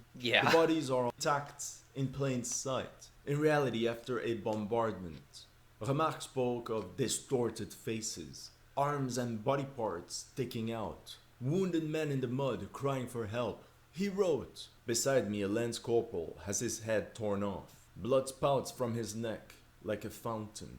For me, that's true horror. I read this line a few days ago.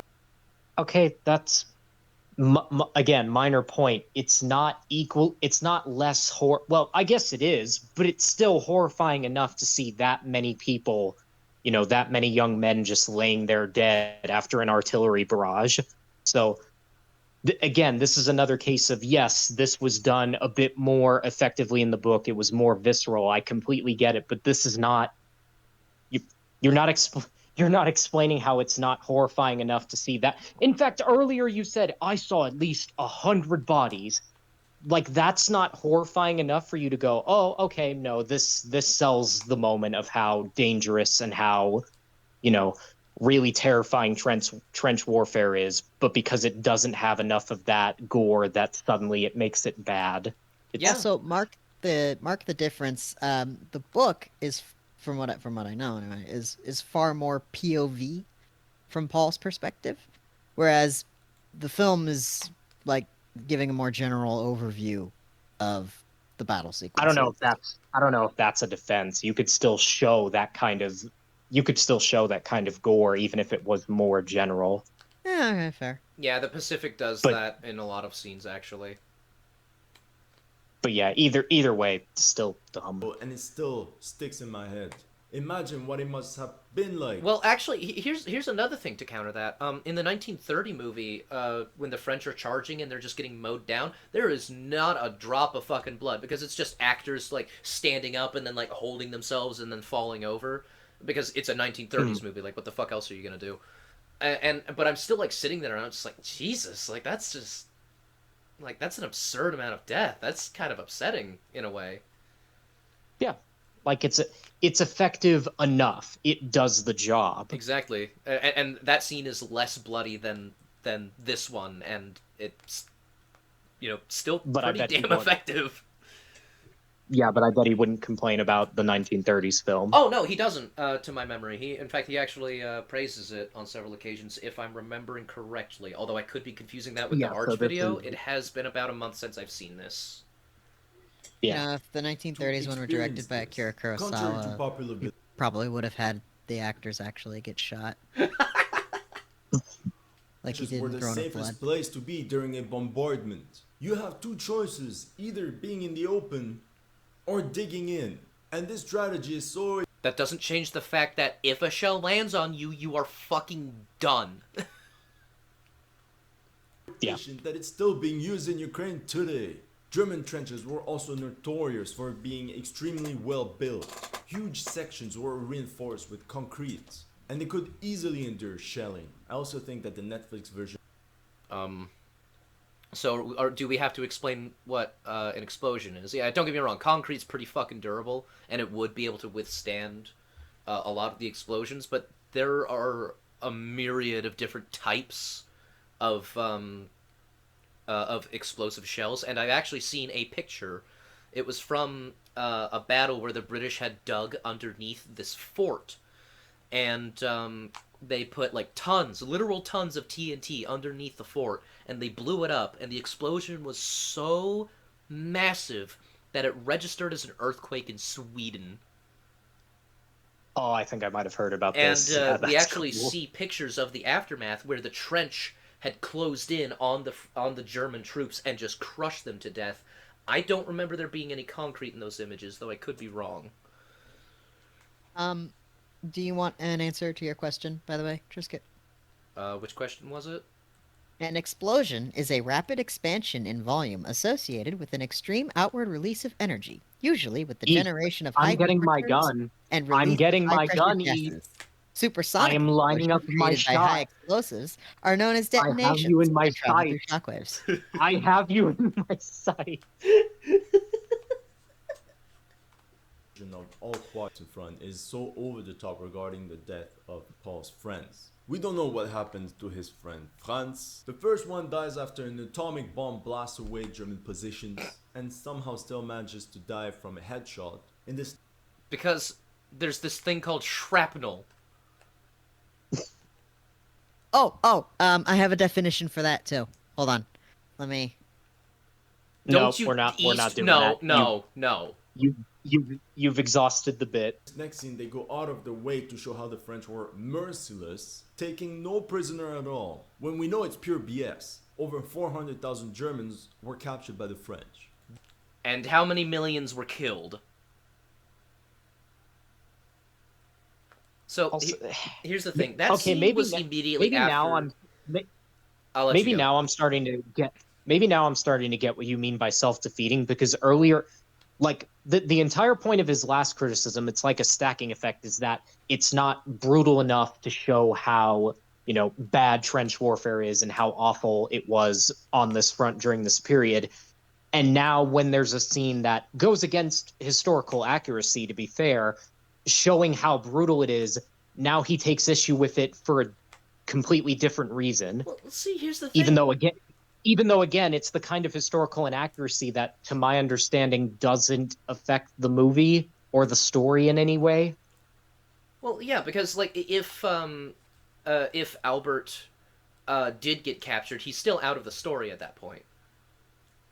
But here's the thing: it's not even necessarily historically accurate. How many examples throughout all of history, even in World War I exclusively, where there are plenty of people who surrendered, and the enemy had plenty of opportunity to take them, but they were shot anyway, just because of it's a heat of the moment thing, or just sheer fucking rage.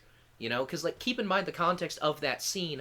The Germans had just swept through the French trenches. The French had to retreat. To be fair, like Trisket, in the shot that he actually showed, it's definitely not heat at the moment. Oh like, no, they're no, clearly absolutely not. Like like it was. they laid down their weapons. They're straight up surrendering. There was no reason to shoot them, but they just did because it's war.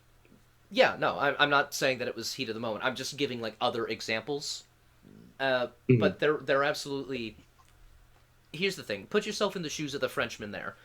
You and your buddies were in a trench. Your trench gets raided. You had to retreat back to a safer place, and you come back with armored support. and flame troopers. These fuckers who just killed your friends and threatened your life, put you in Yeah, we danger. get it. A couple of them run out. Yeah, I'd think about shooting those fuckers too. Like, fuck you. You made my day objectively worse. You killed people that I cared about. And you tried to kill I me. love I'm gonna fucking kill you. I love the framing of that. Just killing a bunch of people in war. You have made my day objectively worse. And now it's. I mean, is it wrong? I'm gonna use that. Like, if I ever exact revenge, like serial killer just breaks in, kills my entire family, and then I have him at my mercy. You've made my day objectively worse. What? Bang.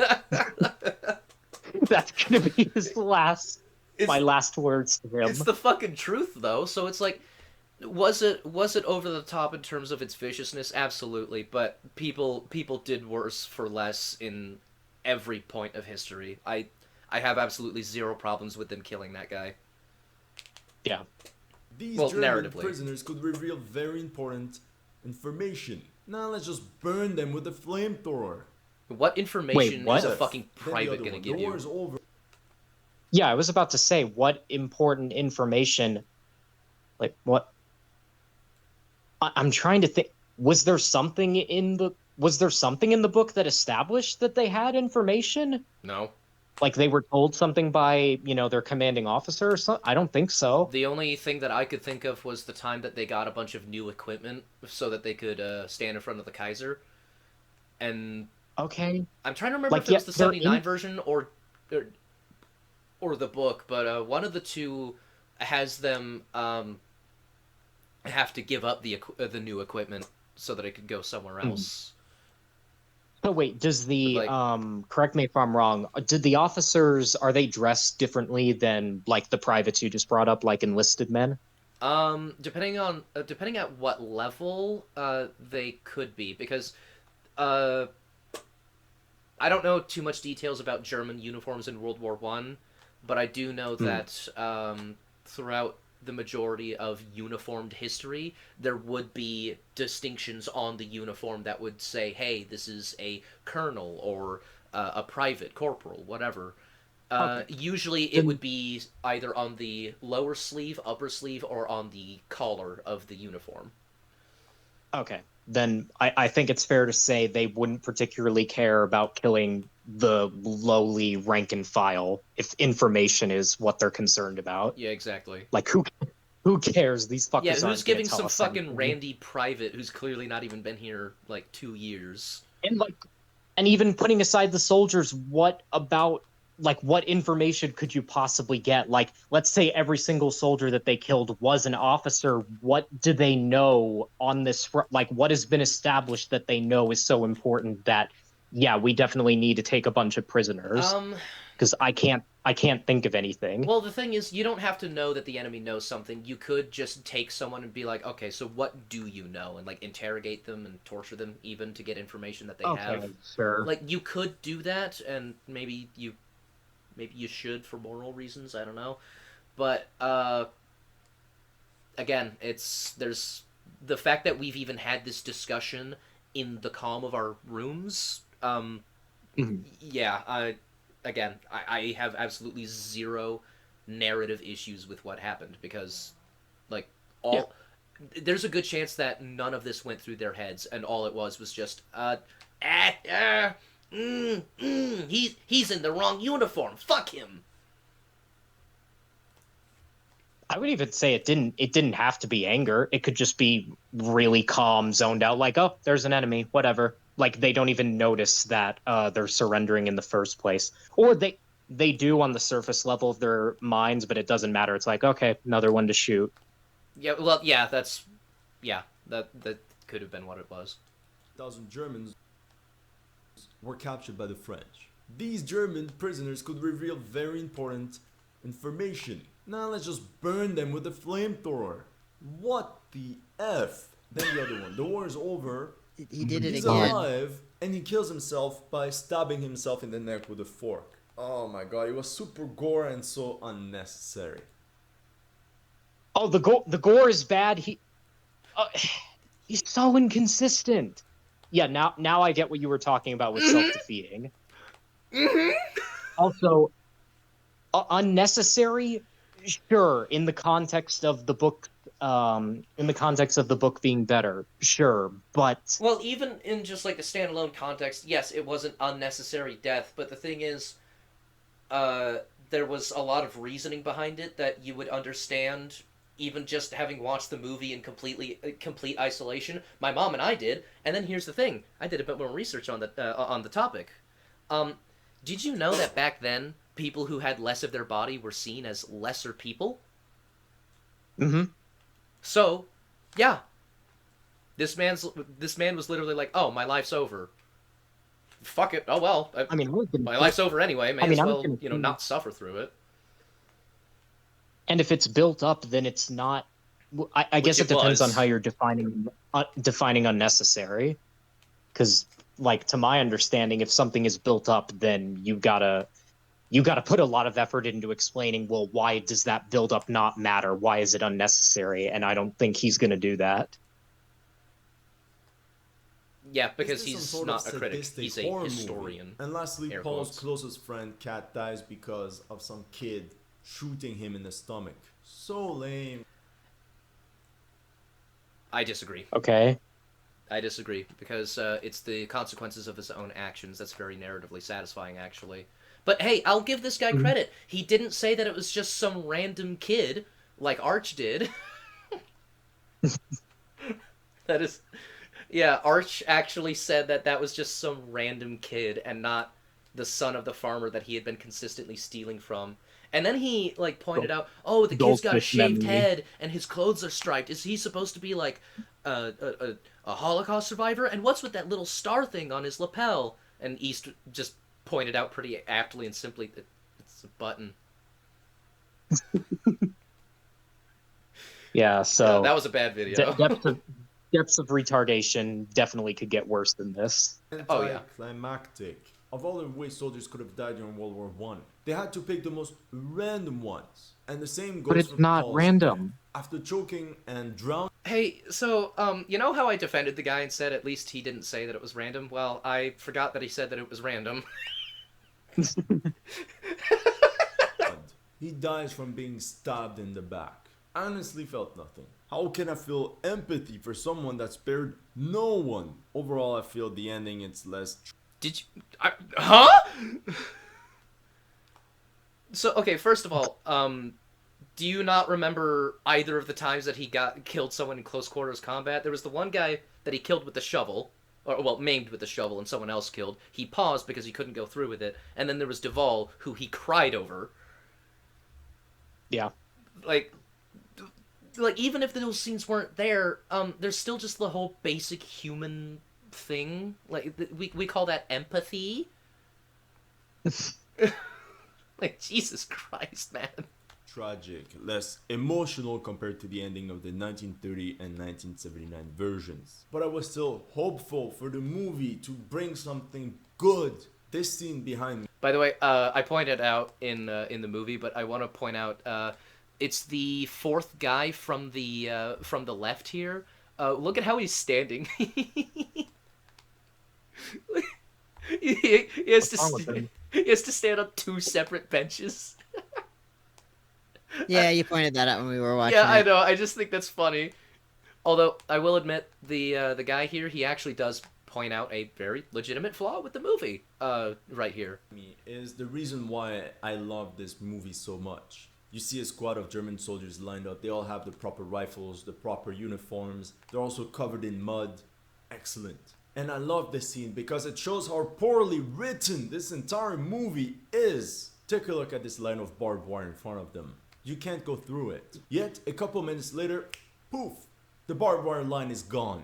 And Oh, why is okay. that so? Yeah. The only purpose is for the German soldiers to be able to charge out in the open like dumbasses. Yeah. So how did soldiers attack during World War One? Generally speaking, it depends at what point of the war. But here we're speaking about 1917-1918. When I went to Paris, I had the opportunity to visit the Invalides War Museum. And I stumbled upon a very interesting footage of the French assault on the Chemin des Dames in 1917. In reality, soldiers did not line up in their trenches and just all attack at once. They had special attack trenches, 4 positions that they dug to get as close as possible to enemy lines. The officer, the lieutenant, went out first, and then the entire platoon would move out one by one in calm formation. And the platoon followed the lieutenant very closely. And then another platoon would go out of the trench, and so on. And in movies, they always put so many men and so much stuff in a small area of no man's land. It feels so claustrophobic.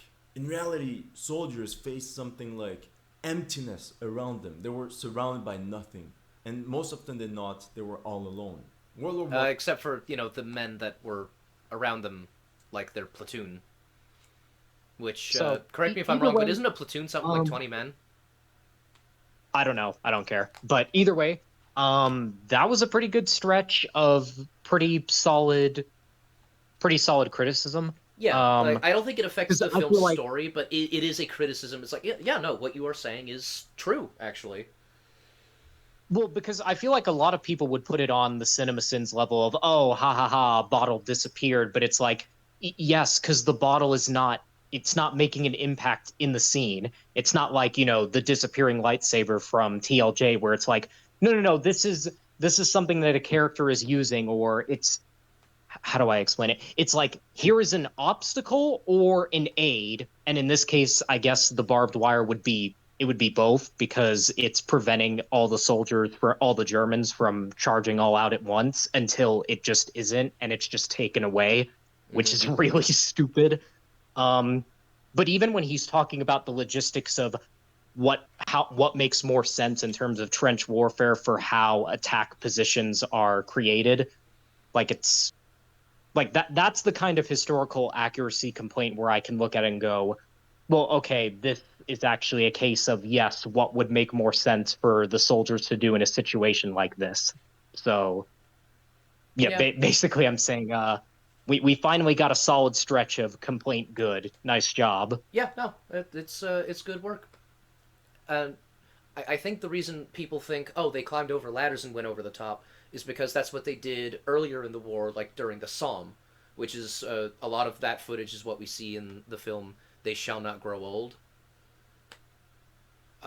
So, like people think about that because that footage is a bit more, iconic. Because, that's when a lot of, like, the major offensives happened. It's also where I think most of the deaths happened, but I could be very well wrong. I'm no expert on World War One, and if someone in the comments wants to correct me, please fucking do. Oh my god. war where officers had a lot of problems with command and control because their men were so spread out. Compare what I just said to this scene right here where you see the Germans, a mass. Well, you see, actually, that's what the whistle was for. You'd be whistling and shouting and giving directions to your men and all that, which would be hard to do over the gunfire and the shelling, but that is what that was for. Similar to the bright colored uniforms and the flags in like linear warfare and the banners in medieval warfare and all that.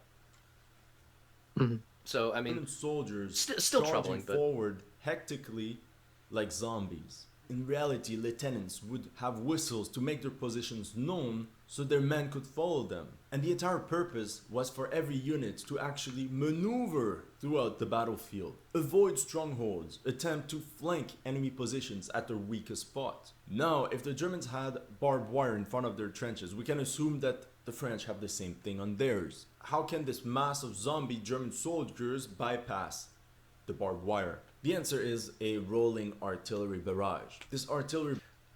Well, actually, there'd be a lot of ways to do it. Wire cutters, for example, and there were... Okay, come on. You think that's practical on a battlefield like that no, come on. Well, here's like you're going to get cut down. You're going to get cut down so Oh, never no, mind no, no, how, don't get me wrong. Like, how... I'm saying in a battle scenario, your wire cutters are not going to be very, very effective. However, yeah, we but also you saw brought it up thanks as to... an option. It's like, you brought it up as an option. It's like, okay, even Well, putting aside how long it would take them to do that, in which the enemy would have all the time in the world to just shoot them, which is why they would do it at getting night there, mostly. like getting there in the... Oh, okay, well, to be fair. But that's not what this is. Like, this is Yeah, during no, a battle. fair. Like, no, you cut that out. No. Fair, but I'll also say that They Shall Not Grow Old also taught us that a lot of times artillery would land on the barbed wire and it just wouldn't do what it was supposed to. Because like No, all the yeah, force that's a would just case go too. through and around the wire. Yeah, but it's still a better option than what is actually happening on screen. Yeah, Barrage would destroy enemy obstacles, but its main goal would be to paralyze the enemy and force the defenders to keep cover. Usually the rate of advance of this barrage was 200 to 300 meters in 4 minutes. The success of an assault was determined by how synchronized the infantry was with the rolling barrage. If they're too fast, they'll be hit by their own artillery, and if they're too slow, the defenders will have recovered and will fire at them.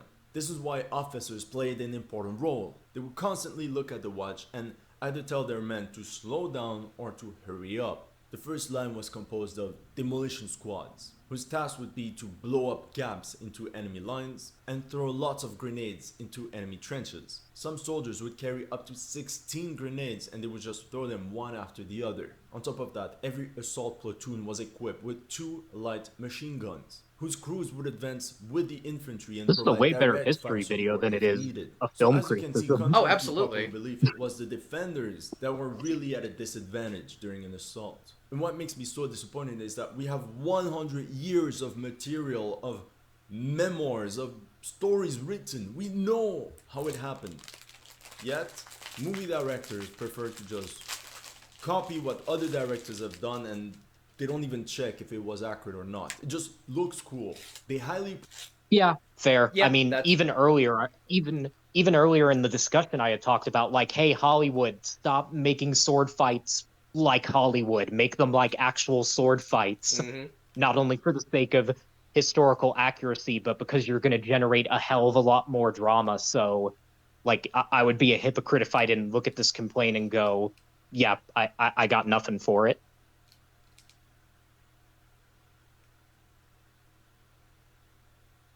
prioritize entertainment compared to realism when they can do both. Overall, there's 2 storylines in the movie. There's the one with Matthias Erzberger that tries to sign the armistice with the French, Yep. and the one with Paul in the trenches. Halfway through the movie, we're presented with General Friedrichs, which in my opinion is heavily inspired by German General Ludendorff. Physically, they already look similar, and just like Friedrichs in the movie, Ludendorff was also extremely suspicious of social democrats and leftists, like Matthias Erzberger, As he portrayed by should be. Daniel Brühl. This guy carries the entire movie. Strangely, the best scenes for me were the ones not original to the book. The scenes about the German Ministry of War and the entire thing about the negotiations about the armistice. Yeah. Friedrichs and Ludendorff Yeah, are they're good both scenes. career I don't personally think that they're the best scenes in the movie, but they are good scenes. Like the guy that plays Well, I was- how did I forget it? The guy that plays Erzberger is a really fucking great actor, and Yeah. East pointed out actually that he plays Zemo in the MCU. Oh, cool. Uh, Well, But speaking either of way, East, it's are nice you that okay? it's You've actually been really, really quiet. you know? He not only plays Zemo in the MCU, he plays Friedrich Zoller in Inglourious Bastards, the sniper, Oh, cool. which is He a much gets all better the role. cool villains. But I mean, it's a good thing that I mean we made retard jokes earlier, but it's a comforting sign that he can look at the movie and go, even if a lot of his issues with it are stupid, it's a comfort to know that he can look at wholly original scenes and go, oh, I like this. This is cool. So Yeah. that's just nice. He's German salvageable. generals. Friedrichs, just like Ludendorff, thought that the armistice, the Treaty of Versailles, was a humiliation for I would say he could be saved if he wasn't French. Oh, come on. Come on. Don't pull an Argyle. Come on. You can find that in your head. Hey. I Don't- am don't- way more racist than our. You can't let the racisms complete your soul. You don't understand. They are my soul. Hey, East. Oh, that I can't get over that line. How do you write that? That's gonna live in infamy. That's just stuck in a permanent corner of my memory. Which Racism completes the soul. Oh Like yes, so, of course, someone, racism. It's all. like someone actually thought, "Oh yeah, this is a real thing. I can say it," and I'm just going to be completely matter of fact about it. Now, Jesus Christ! East, How do you I'm guys about to blow your get your mind. names to display in the watch together? I just have a user ID thing. I think you're It's supposed to change it called when you a enter. pop-up shows up, and then you type your name in. Oh, Germany war, Ludendorff would push this idea that the German army was stabbed in the back by the leftist civilian government, which would then later lead to Nazism.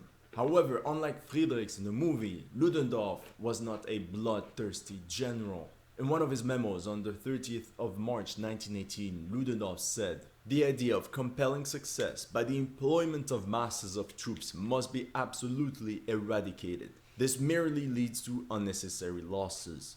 It is fire effect which is decisive and not numbers." By September 1918, Ludendorff saw that the war was over. The German army was finished, and most German generals agreed. What I didn't like in the movie is that General Friedrich sends his men on the last day of the war, November 11th, on one last assault just for glory. That's exactly what a cartoonish villain would do. Sadly, Okay, yeah, that's well, okay.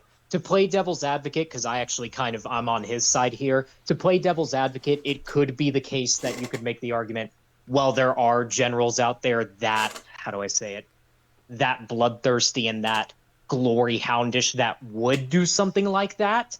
But when you have the real world history in front of you to look at, yeah, Now, I guess I'm saying I agree with him. here's the It thing, though. does seem kind of silly. There Like were. that's nobody the who speaks situation. German could possibly be an evil man. Well, okay, but to the degree that he's talking about, like the war is one day from ending. It's like, and now you will go out to glory. It's like, yeah, that's pretty Well, cartoonish. here's the thing though. There are still like good logistical reasons to fight tooth and nail for that area because there was a lot of farmland in that area. Farmland that Germany's desperately gonna need after the treaty But takes that's away all their not trains and if shit. that's not but if that's not in the movie, then that's not a good excuse. Like if that's not what he's telling the troops and it's not what he's saying behind closed doors, then you can't like we have to work with what we're given, and what we're given is glory, and that's it. That's fair. That's fair. Like I'm kind of on his side for this one, like 100%, because some of the other ones was a bit shaky, but this is I've got nothing. It's pretty cartoonish. Yeah, if he was telling the troops glory and then all of his constituents, yeah, we need to make sure that we secure all this valuable land before the Jews start taxing Yeah, us over the next 10 years. It would, then it would fit. like even a single throwaway line, or I don't Or some other kind of visual way to get the information across, but we just don't get or that. more realistically, what he would do because he's a general, he'd be smart enough to think of this.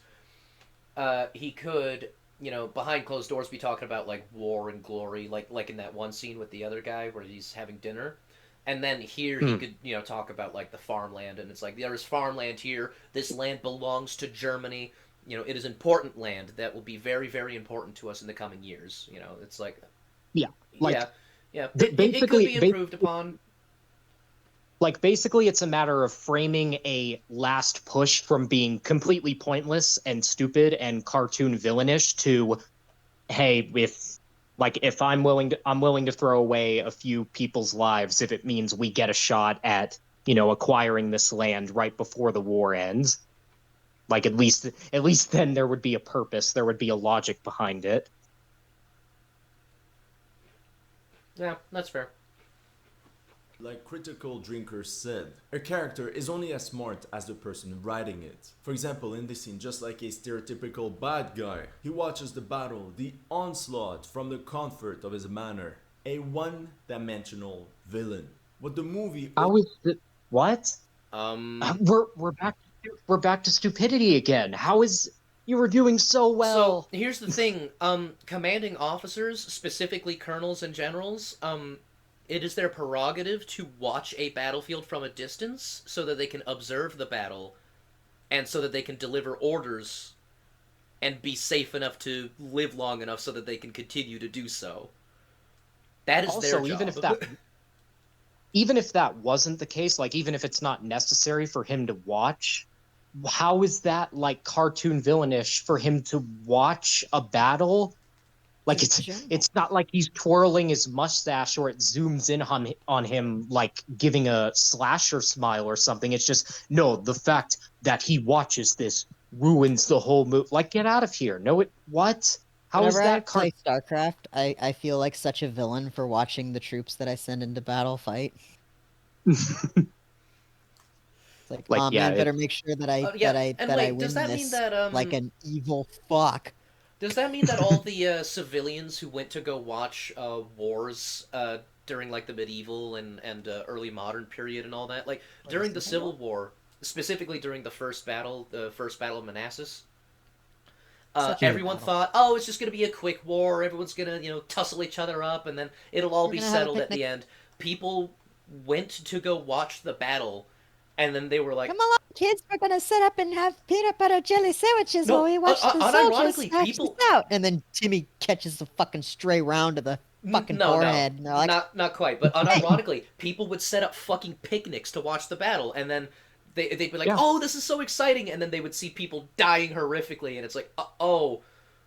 Yeah, I miss when war was a fun family event. Well, the thing is, the people I who was showed about up to say, thought that, and then they realized, I "Oh, was this isn't a fun family friendly event. We gotta go." Whenever I go no, to you want to whenever I know go to you want like to know what was the fun? reenactment fairs, I'm like Abe Simpson sitting on the side going, Yeah, "We so paid for blood." I gotta wonder, are those people also evil because they wanted to watch the war? I mean, the I worst am. thing you could I mean, the worst thing you could say about them is you're pretty stupid and maybe uncaring about people. Like you can't even frame this in the sense of wow, a lot of people are dying. This isn't a good deal. To wow, this is so it's like gladiatorial spectacle. Like You that. are That's the worst willfully thing. ignorant of what it is that you're watching. Sure, but like that's the worst thing you could say about them. Evil is a stretch. Like either way, yeah, this is Yeah, exactly. dumb. Omits is that a lot of World War One generals had their sons fighting in the trenches, many of whom died. These generals were not. But that's not him. It doesn't have to be him. What you can't just take something that's straight up not in the story and then say like that's not even a positive or a negative. It's just okay, that could be a thing, but it's not. So that's not an issue. You were you were doing so well. What's that famous Why you quote, Trisket, about the Battle of the Somme? Which one? Where every soldier who was at the Somme has their own recollection of it, and for their sake, I won't add to it by telling mine. Oh, It's something like along that. those lines. Yeah. Like that's the nature of insensitive everyone's to different. losses. Everybody's got their own motivations and reasons for doing what they do. So not every fucking general is gonna have a kid out on the battlefield that they just can't bear to watch die. Yeah. Instead of telling his men to attack one last time, the movie could have foreshadowed Nazism. Friedrichs could have told his men that a new battle awaits them on the home front, a new battle against communism. Wait. So he's saying they could have foreshadowed Nazism. Did you not see the fucking scene that you're showing? Did you not see? I'll see myself out. Yeah, I was gonna No, say no, no. East. I'm gonna go Operation Valkyrie on your ass after that one. no the your puns are the best bits because they're short and punchy. Ha Anyway, but I'm short. seriously, Yeah, big exactly. German man standing on a balcony shouting to a bunch of German soldiers about how they're being sold out. Are you sure that this scene didn't foreshadow fascism? It's kind of Wait a minute. foreshadowed Is fascism a this little the bit. scene? Is that the exact scene that he's showing? Yes. Oh Yeah, my god, this is- it's the fucking long man video essaytism. Like the clip disproves what you're saying. Oh, that's great. We've hit our stride now. This is how I know we've made it. We've struck gold. We did it. Let's pack it up Against before the we fall ones off. that treacherously signed the armistice, the ones that betrayed the German nation. This scene is visually heartbreaking. You see all these men attacking and just see a cloud of red popping out, which basically depicts what happens if the defenders recover and get to the machine guns. They fire at point blank and it's just a massacre. Somehow, despite so many French machine guns lined up, the Germans managed to reach the French lines. Now we get Yes. to the good part. This entire trench clearing scene is pure mud and gore. But let me tell you, in reality, nobody wants to get stabbed. Hand-to-hand fighting was extremely rare. Whenever enemy troops would get too close, defenders would fire a couple rounds and then quickly pack up to go to the second line of defense. Obviously, they would not run out in the open. Well, here's the thing though, hand-to-hand combat still happened a lot in World War One. Like I was about to say, just because something is rare doesn't mean it can't happen. And even in that shot he showed, it's not like the person was, how do I say it?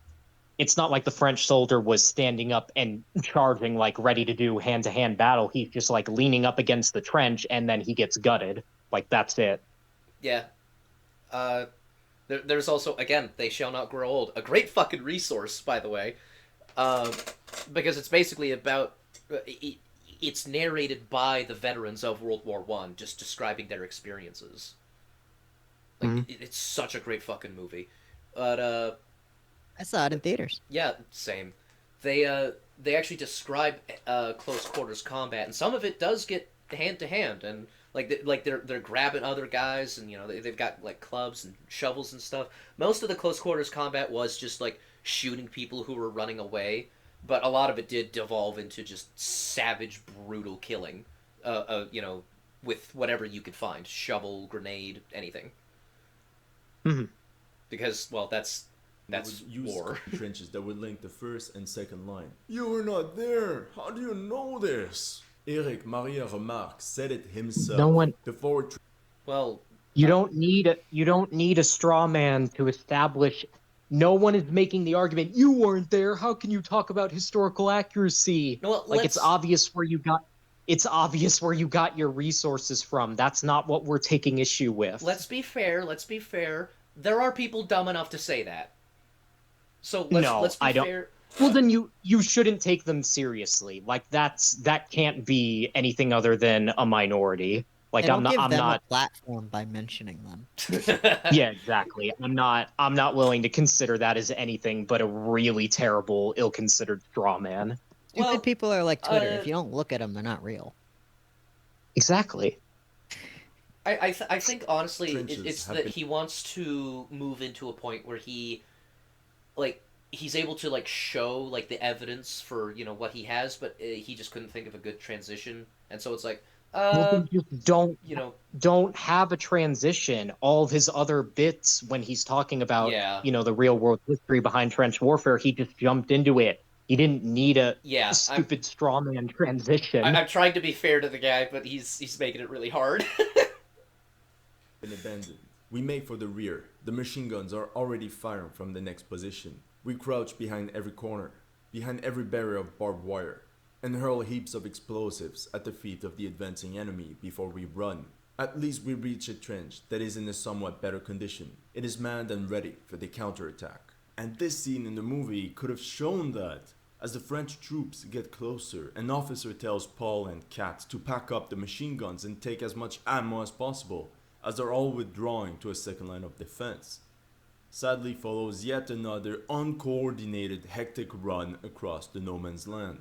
Yeah, And equally, sure. the goal of this first wave of attacking infantry would not be to clear those trenches, especially not with bolt action rifles and bayonets in such close and tight environments. Once they reach positions, officers would fire flare. I just want to interrupt him for a second to talk about how amazing the fucking tension is in the trench scenes of them frantically reloading their bolt action rifles to Oh, yeah. shoot at each other.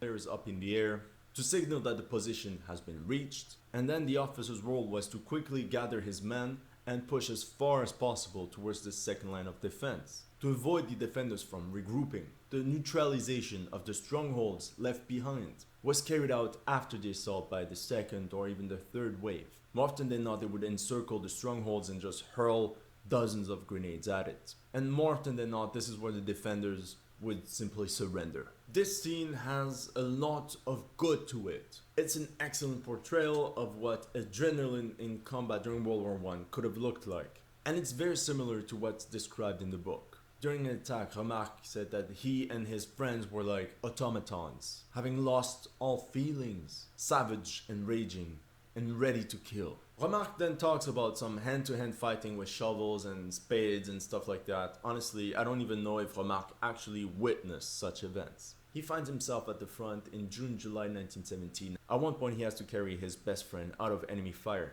but eventually dies of head wound from a shrapnel splinter while he's being carried to a medic.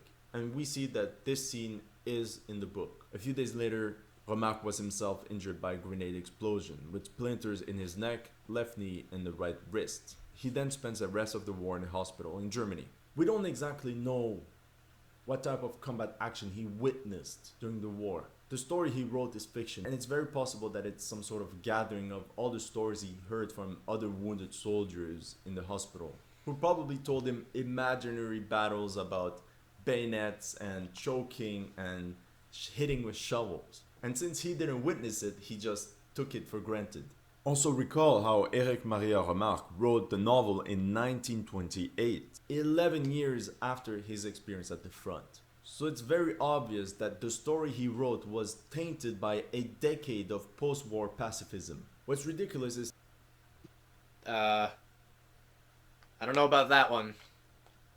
Yeah, Like- I was like, about he- to say it seems more like, oh, his memory was just not as clear as it could have been if he had wrote it closer to that time period. I'm not sure how Well, I'm not sure how post-war pacifism contributed to him possibly getting something wrong. it's possible, but he also could have gotten those details like with the same amount of correctness or incorrectness like immediately after, because people's memories could be pretty damn faulty.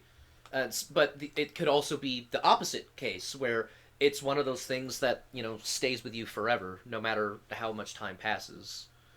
So Well, yeah, but to be fair, it's secondhand information is what he's talking about. Like when he's speaking to well, other possible secondhand other information. Like he said, we don't know for a fact. He never, to my knowledge, Okay. Remarque didn't talk about his experiences in the war that much, aside from just simply Okay. describing what he had seen in All Quiet on the Western Front and fictionalizing the Okay. events around them. But So then again, we don't know. it's speculation. It's Exactly. speculation. It doesn't matter. that they carry out this trench clearing by themselves, like two guys versus an unknown amount of enemies. They don't even know the trench network they're fighting in, yet they overwhelm all the stupid defenders. Head Yeah, I got nothing for that. You probably should have taken more men with you to explore that trench. Like that just feels like a classic action movie setup at the expense of just, hey, why don't we just have safety in numbers? Let's just not send two guys into the trench and like have no one coming in behind them. Yeah, actually, yeah, fair criticism. headshot, stab. I wonder what kill streak you get after 10. I think at 10 you get that emergency airdrop, right? Because of drone footage. Okay, I'll admit that one was kind of funny. Nah, No, it wasn't. nah, No, it I really cringed. wasn't. Well, cringe Cringed and physically. humor are I'm subjective. actually smaller now. Cringe and humor are both subjective, so get fucked. I Fuck win. up.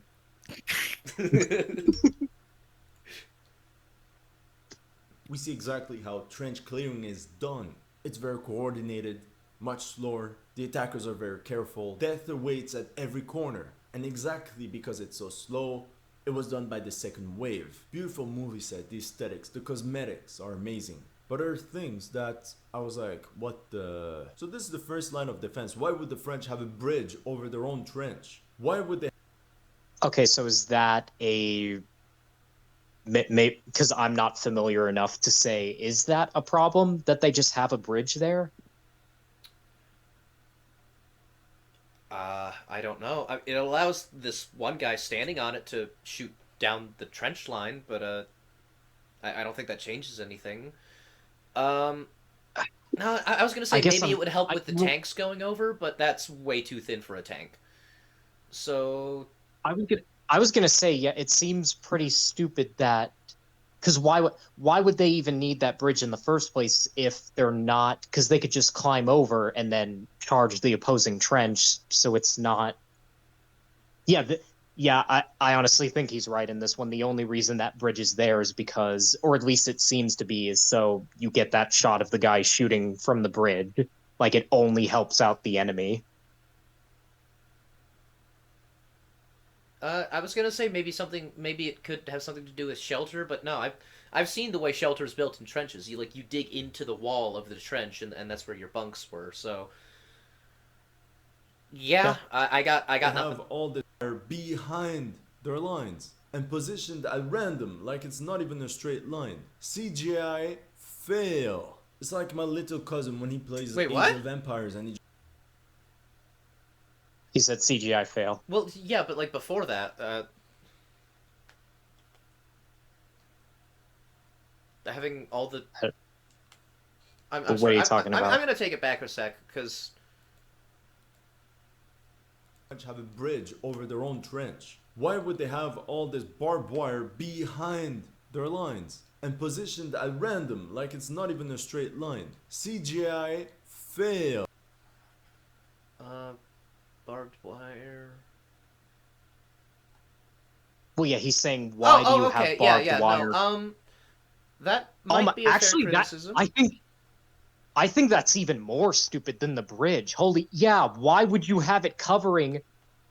You need as Uh, much space as yeah, a possible possible if you avenue need of someone to. retreat. I mean, you wouldn't climb over that. You would use as you can see Yeah, that's right there on the really left. You would that's use one of the communication trenches to retreat. So, um, maybe but then the enemy would use it as well. So, yeah, no, there's no reason for that to be there. That's just there. Weird. is Maybe really that's why the retarded. French lost almost every war they ever fought in. That is not 'Cause they were fucking just true. That is putting not even barbed wire all remotely over the true. place. Not only is that not true, the whole idea of French people being cowards, like like the overwhelming Nazi force, like them surrendering, was just because they couldn't hack it. That entire historical conception is really dumb. Yeah, believe it or not, like the French throughout history are I much know. closer to the Doomslayer than to fucking Pepe Le Pew, you know? Same with the Polish. That too, yeah. Oh, no one, no Holy one, shit, the no, Poles. Dude, Poland no is one has fucking any, awesome. no one has any illusion about how badass the Polish people are. I'm sure there's somebody Oh, out there that's still like, oh yeah, cousin the when he Polish, they plays suck. Age of Empires. Yeah, Achilles Argyle. No, to be fair, For I think completely Polish different people, reasons. like I'm pretty sure white Europeans are the only people he didn't look at with, Do you have any his. idea how massive the Jewish population in Poland is? Did he bring up the Jews? I don't think he did. Not specifically, but considering the other things that he said, I don't think it's an unfair assumption. Yeah, sure. Empires and he just parts of fortifications that are not even connected with each other. There's no purpose. And please, let's be honest, what is with the X-shaped barbed wire in the movie? It's straight from Battlefield 1 or what? It's not a secret. In reality, it was a line of wooden poles with barbed wire Holy attached shit, to did you them. see And that what guy? made enemy progression so Yeah. difficult is that there were multiple lines of barbed wire to cross over, not the silly Age of Empire one seen in the movie. The next scene is very interesting, and I think this is where you really step into the movie. The German soldiers reform lines and await the French counterattack. However, this version of the movie, instead of just having French soldiers coming at them, you see a line of Saint-Chamond tanks slowly moving forward. You hear all the clicks and the rolling and all the steel, and you truly feel this fear because you feel that the Germans can't do anything about it. Historically speaking, it would have been nice to see some Renault FT in action, but yeah. Because of their big cannons, the Saint-Chamond were mainly to fire at enemy artillery positions, which were kilometers away. In this next part, we see the true horror of war. and the movie successfully done so with very shocking scenes. The Germans lose all cohesion, just flee. Some wounded guy in the mud gets run over to death by his own comrades. You see a tank crush a soldier. An officer gets evaporated from an explosion. Paul and his friends are That's such a screaming cool out of phrase, fear. Now the evaporating movie from an missed another explosion. brilliant opportunity to make the scene even more horrific. I highly recommend you this German movie from 1930 called Westfront 1918. You see the French tanks Oh, just going I was okay, about to say okay. West East. 1918 Hey, you director know about this? is fucking incredible. Okay. I own it. It is marvelous. It's a GW Pabst. Like True knows, I talk about Pabst all the time. Yep. One of the Yep. one of the god tier kings of German cinema of the 1920s and 30s. I just knew as soon as old German 1930s film came up, I'm like, oh my god, he's gonna love this. Dude, okay, this He's gonna was he's gonna cream his pants and get it all over us, and we just th- have to deal with it. Westfront 1918 was the first sound picture, the first talkie that Pabst directed, and the use of sound is fucking incredible. It is actually amazing how good like the use of sound in this film is, Really? considering the fact that it is that he's a first time director with sound in here. Now he was a silent film director for throughout the 1910s and 20s prior to this, but like just absolutely incredible how good the sound quality of this film is. Also, during World War II, Pabst was a fugitive from the Third Reich, still living in Germany and making films despite being hunted by the Nazis. The movie Paracelsus, he had to dress the sets, build up not the fascia, the fucking facades, I guess, for buildings in a village set that they Mhm. used overnight, film in the morning, and then tear them all down and move on because they were being chased by the Nazis while making the film. That's awesome. That's It's insane commitment. Yeah, that is Dude. badass. the man is I'm a gonna fucking say legend. almost bordering on stupidity, but you got to give it all for your art, I Yeah. guess. Who the The fuck movie said was it? good though, so who cares? Oh yeah, like who the fuck said it? There has not been a genius born without a touch of insanity. I don't remember who said that, but I do know the quote. But yeah, at some point I should show you guys some Pabst films because Oh, absolutely. That sounds damn. fucking awesome. The French even soldiers even were Quentin attacked by Tarantino knew jumping this from knew this dude. Like Inglorious Bastards, the Michael Fassbender's character, the film critic. Hmm. He mentions that he's had books published. One of them is called 24 Frame Da Vinci, and it's a case study of the career of G.W. Pabst. Oh, that's cool. Yeah, it's until they it's a reach fun little enemy Easter positions. egg like According to send up doctrine, to French the goat. infantry would closely follow behind the tanks. The tanks would protect them from enemy fire. The tanks would slowly move forward and would crush enemy Oh defenses. god, and that the Germans looks like were a really good powerless, movie. as the tanks would slowly move towards the trenches. It's French infantrymen would fire their light machine guns to pin down the enemy and then throw grenades at them as they move forward to annihilate the defenders still in the trenches. All Netflix had to do was to recreate the scenes you just saw with modern technology. Now if we look at the part where they throw grenades inside the Saint-Chamond, it's properly done. But it's also weird considering it's allegedly the first time they see such machines. This is video game No, stuff. I think if I see a tank, I'm gonna look for holes. Yeah, also, oh, look, it's got big wheels. What if I do something to that? Oh, it worked. Also, Like, they're soldiers. Yeah. Wouldn't they have been trained for And this did you- eventuality anyway? Yeah. I was kind of on his side for like half a second, but then you just pointed out the obvious logic of let's look for something vulnerable and stick the bomb in there. well, yeah, they even, like, one of them even shouts, wait for the tank to go over, and then, put grenades on the wheels or the treads or something. One of them said that. Yeah. like basic common sense, like, hey, let's just And try this. Like, even if it is the first time they're seeing it, I would think you would just try that. well, yeah, because like, well, the bullets don't seem to be working, so let's see if explosives do anything. And he also, I think he just said it's video game stuff. Let me see. Yeah, which is stupid. But We've it's been over also it. But well, here's the thing. I play video games. I don't know if you guys know that about me, but I also like to play Battlefield 1. Would you like to know how you get rid of the tanks in that one? You keep No. shooting them until they die. That's video game shit. Okay.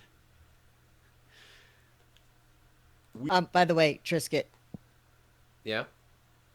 I did a little research, and that's actually a quote by Aristotle. No great mind Oh, has cool. ever existed without a touch of madness. Oh, okay. Neat. weird considering it's allegedly the first time they see such machines. This is video game stuff. Infantry was also right behind to protect them from such things from happening. In my opinion, this scene would have been much more realistic if they had thrown the grenades inside the tank from a trench. Let's take a closer look to the But they flamethrowers. For a movie with didn't Trisket, didn't you just say, like, maybe I'm misremembering, isn't that something they do? No, it's not something they do. It's someone was shouting it, but all the kids right there, they were like screaming because they saw the one guy get crushed and they see the tank roll over, and so they Oh, think, "Oh fuck, okay. I'm about to die." So they just start screaming and panicking, and the tank rolls right over, and they're like, "What the fuck even just happened? Am I fine?" Okay, And yeah. then like Cat picks them Yeah, up and like he's telling them, "Go, go, we gotta keep moving." yeah, it's understandable. such an emphasis on gore. The flamethrowers here are exactly the same as in Battlefield 1. It feels as if they're just holding a hose and watering their plants in the garden. Flamethrowers in reality had a range of 40 yards, and it was not just fire. But they're firing them in the clip you showed, they're firing them right down into the trench. It's not that deep. Well, yeah. So it doesn't matter that they have that. What even is this complaint? Well, furthermore, I It's actually an, did see another historian, like an actual professor. He pointed out at that scene that the biggest inaccuracy in that scene is that there would have been less flame troopers because of just the resources required, and because flamethrowers back then were a two-man team thing. Because you would have one guy with like the pump and the other guy holding the hose and directing the fire, okay, and got then it. you would have like a squad of infantry supporting each flame trooper. So like Got it. it looks more apocalyptic in the movie, but that's the effect would have been the same either way, right? Yeah, either I way, think it looks more point is cinematic this way, anyway. Yeah. really, really stupid complaint. Fire they projected, but almost like napalm. That means that the soldiers would not burn, they would melt. Truly horrific. As you can imagine, defenders did not Okay, that's another point for, hey, why didn't you make it as gory as it was in the book? And it's like, yeah, why didn't you? But again, it's functional. Well, okay. Here's the thing though. Nothing. First of all, nothing changes because whether or not you are melting on the spot or engulfed in No, flame, you're out of the fight. that's what I. And here's the Yeah, that's thing. what I. I heard a story from a Vietnam veteran who saw a broken arrow incident. Napalm bomb landed right on top of two Americans. Like they got hit by a napalm bomb, and he like blinks and looks at them, and he sees these two figures. That he described it like these two figures were just dancing in the flames and screaming. And then I realized, oh God, those are Americans. We hit our own guys. So Oh, napalm doesn't melt you instantly. Like your flesh will melt off, but it's not going to be instant. It's going to be over time. well, yeah, and either way, even if it did, it's still fine for the movie. not want to suffer such a horrible death, so they would run away way before. And generally speaking, the French stopped using flamethrowers after the Battle of Verdun in 1916. Flamethrowers were very dependent on the direction of the wind, they were very heavy, so the crews carrying them were very slow, and overall they could not safely be used in open terrain. Since the crews can't duck for cover as easily, flamethrowers could really only be used from within a trench. Generally speaking, the French preferred to send some nettoyeurs de tranchées to clear the trenches. They would be armed with light machine guns, pistols, and grenades. It was much faster. What I find interesting in this movie is that a lot of action is taking place in the no man's land when there's absolutely no cover. If only the soldiers would fight from one crater or foxhole to another. But here they really want to show these slow walking flamethrower juggernauts to push this fear factor. The French could have simply positioned a couple light machine guns and just fire at anyone standing. Equally, the Germans could have set up some machine gun positions to cover the retreat of their own men.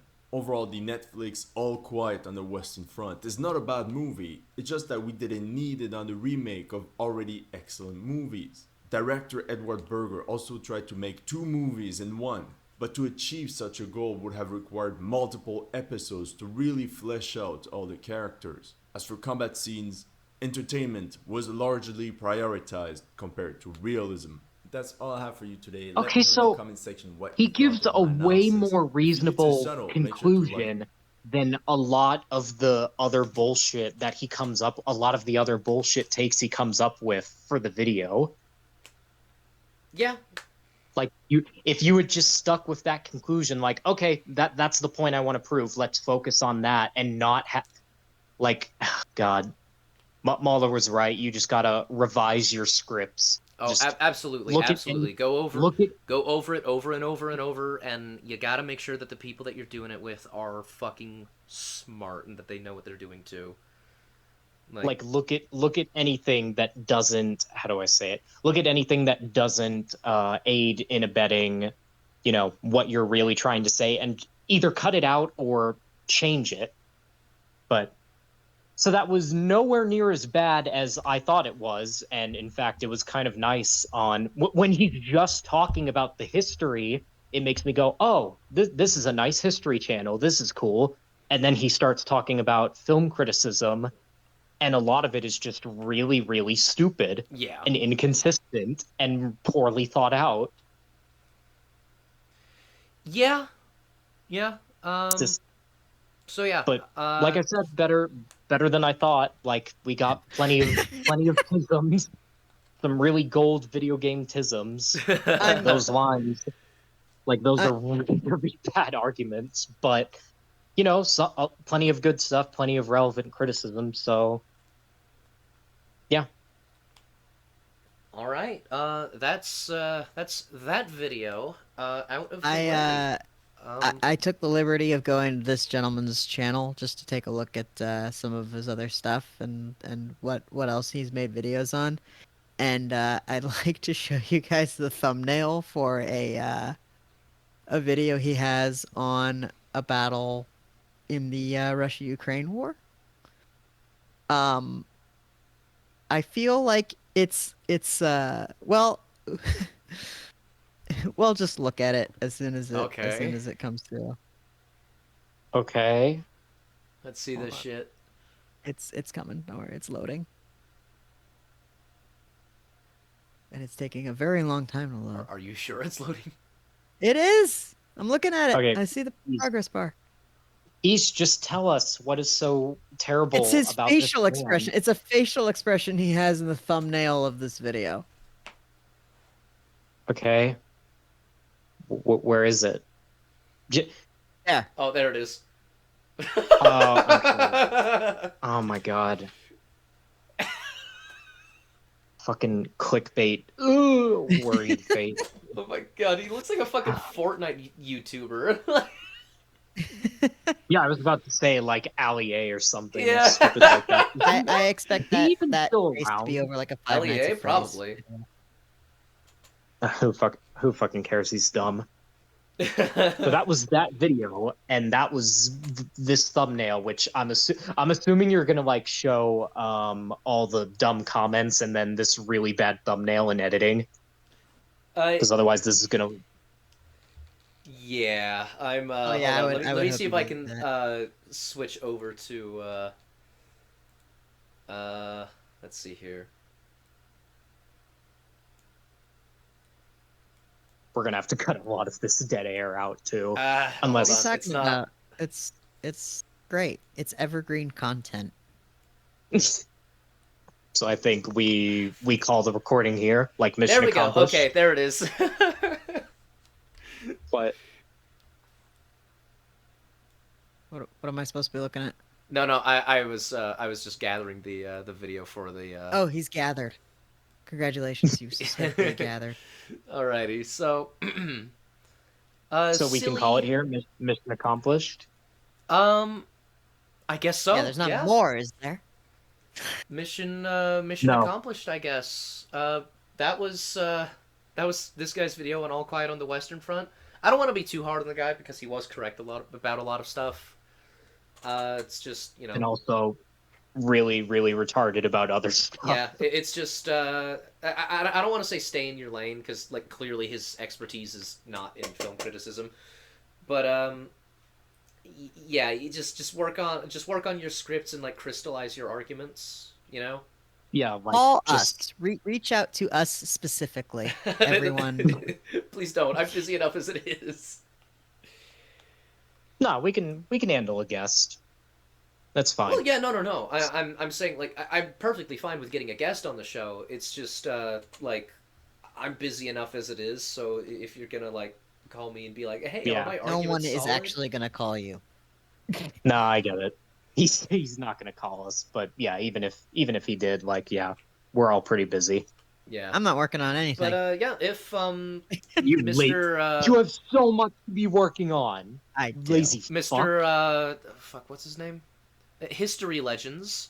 If you would like to come on the show and discuss the movie with us, that would be perfectly fine. You're welcome on the show. Assuming you've made it this far. Yeah. I'm not sure what else we could add to the discussion, though. To be fair, even if he comes on, Yeah. I just want him to tell me that Probably he's not probably just some French. point clarification for the most part. like, just yeah, I would see be what he stands by. like, it wouldn't even have to be a proper like an episode of Come. It could just be like I don't know, some random VC. It doesn't have to be formal. Yeah. Either way, you're welcome on the show. You're welcome to talk to us. We are open because as much as this show is about laughing at numbnuts, we do actually want to take some arguments seriously. Like this is a vector for discussion as much as it is entertainment. Yeah. So But let's be real. He's not gonna know we exist. Like this video is probably gonna not, get yeah. like Unless like, I what add did the him last specifically, video but I'm not get? sure I want to do that because that just seems kind of like rude. It's like, hey, you, this guy that I am responding to and got didn't I hope you're not collaborate with still at all. recording. Here, get my. No. I deserve your attention. I'm not saying. I don't want to do that. I'm not saying treat him with disrespect. I'm just saying this video is probably going to get 5 views and nobody's going to watch it. Whoa, Well, dude! actually, that- it's funny that you say this that video's because gonna blow up. the first I'm not even joking. I've- The first episode of Come has something like 20 views. Wow, Yeah, but how that's far did all of them incredible. get? Yeah, no, like And that was- considering that like back in October I was still getting 0 views. East. You said you were gonna watch my Dead Space playthrough. You still haven't. I have it downloaded. You're supposed to watch it on the channel. So No, that I you am can- watching it on the channel. I mean, I have it downloaded in my YouTube downloads because I pay for premium. Anyway, we covered Weird History Man, and now the recording has to cut out because we We can't keep have- going off on tangents forever. Bye. We have completed